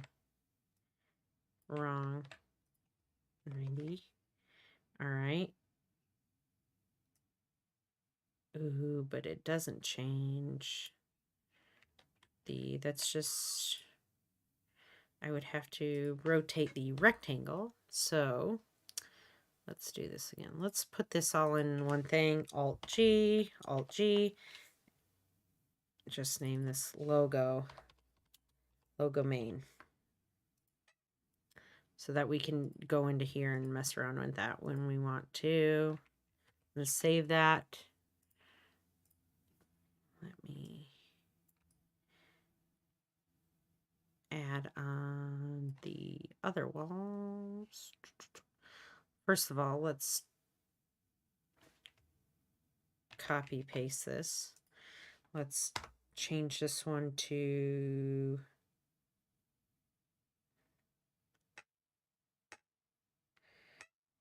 just walls 2. Drop it underneath this one. Bring it back a bit so that when we, let's say we open these ones, the front walls, take this, drop this down to the rectangle, right? And we move, or we just take this one and we move it up, down. Let me see here. No, I'd rather do it with the actual rectangle. Down a bit. This one up a bit.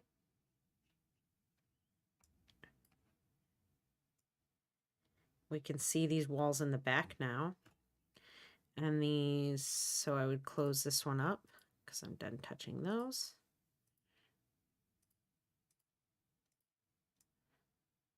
Move that out of there. And then take this material and delete it off of here. Delete this material off of here. And then I would add like the black on these ones, right? Black there, black there. And so then I would have 2 separate sequenced, essentially, walls that could shut down on my object which I would want to then move it forward a bit. This one forward a bit so that they are equally, in fact, let me select them both at the same time and move them. In fact, I will just grab the entire null, move the null forward. All right. And so when these open, the ice will be underneath, the two different doors will be underneath. We're going to update this on Thursday. We're going to add some texture to these materials so they're not all flat and boring looking. And then we are going to also animate. We're going to add a camera in here. We're going to animate the camera. And then we are also going to animate like this telescopic thing happening as well. I might not be able to get to your 3-scene animations. We'll see where we're at on Thursday because I really want to get through this. And if we don't, like I said, I will give you guys feedback. Either what I'll do is I'll do feedback on Tuesday on those objects, and then you'll get the time this week. And then if I don't get through all of the animating stuff, I'll let you guys know where to pick up on a video. But we should get through this on Thursday's class after we answer all of our questions for the week. So make sure you get those in, and we'll finish this up on Thursday. Other than that, you guys keep up the good work, and I will see you guys then. Close this off. Signing off. Have a good night.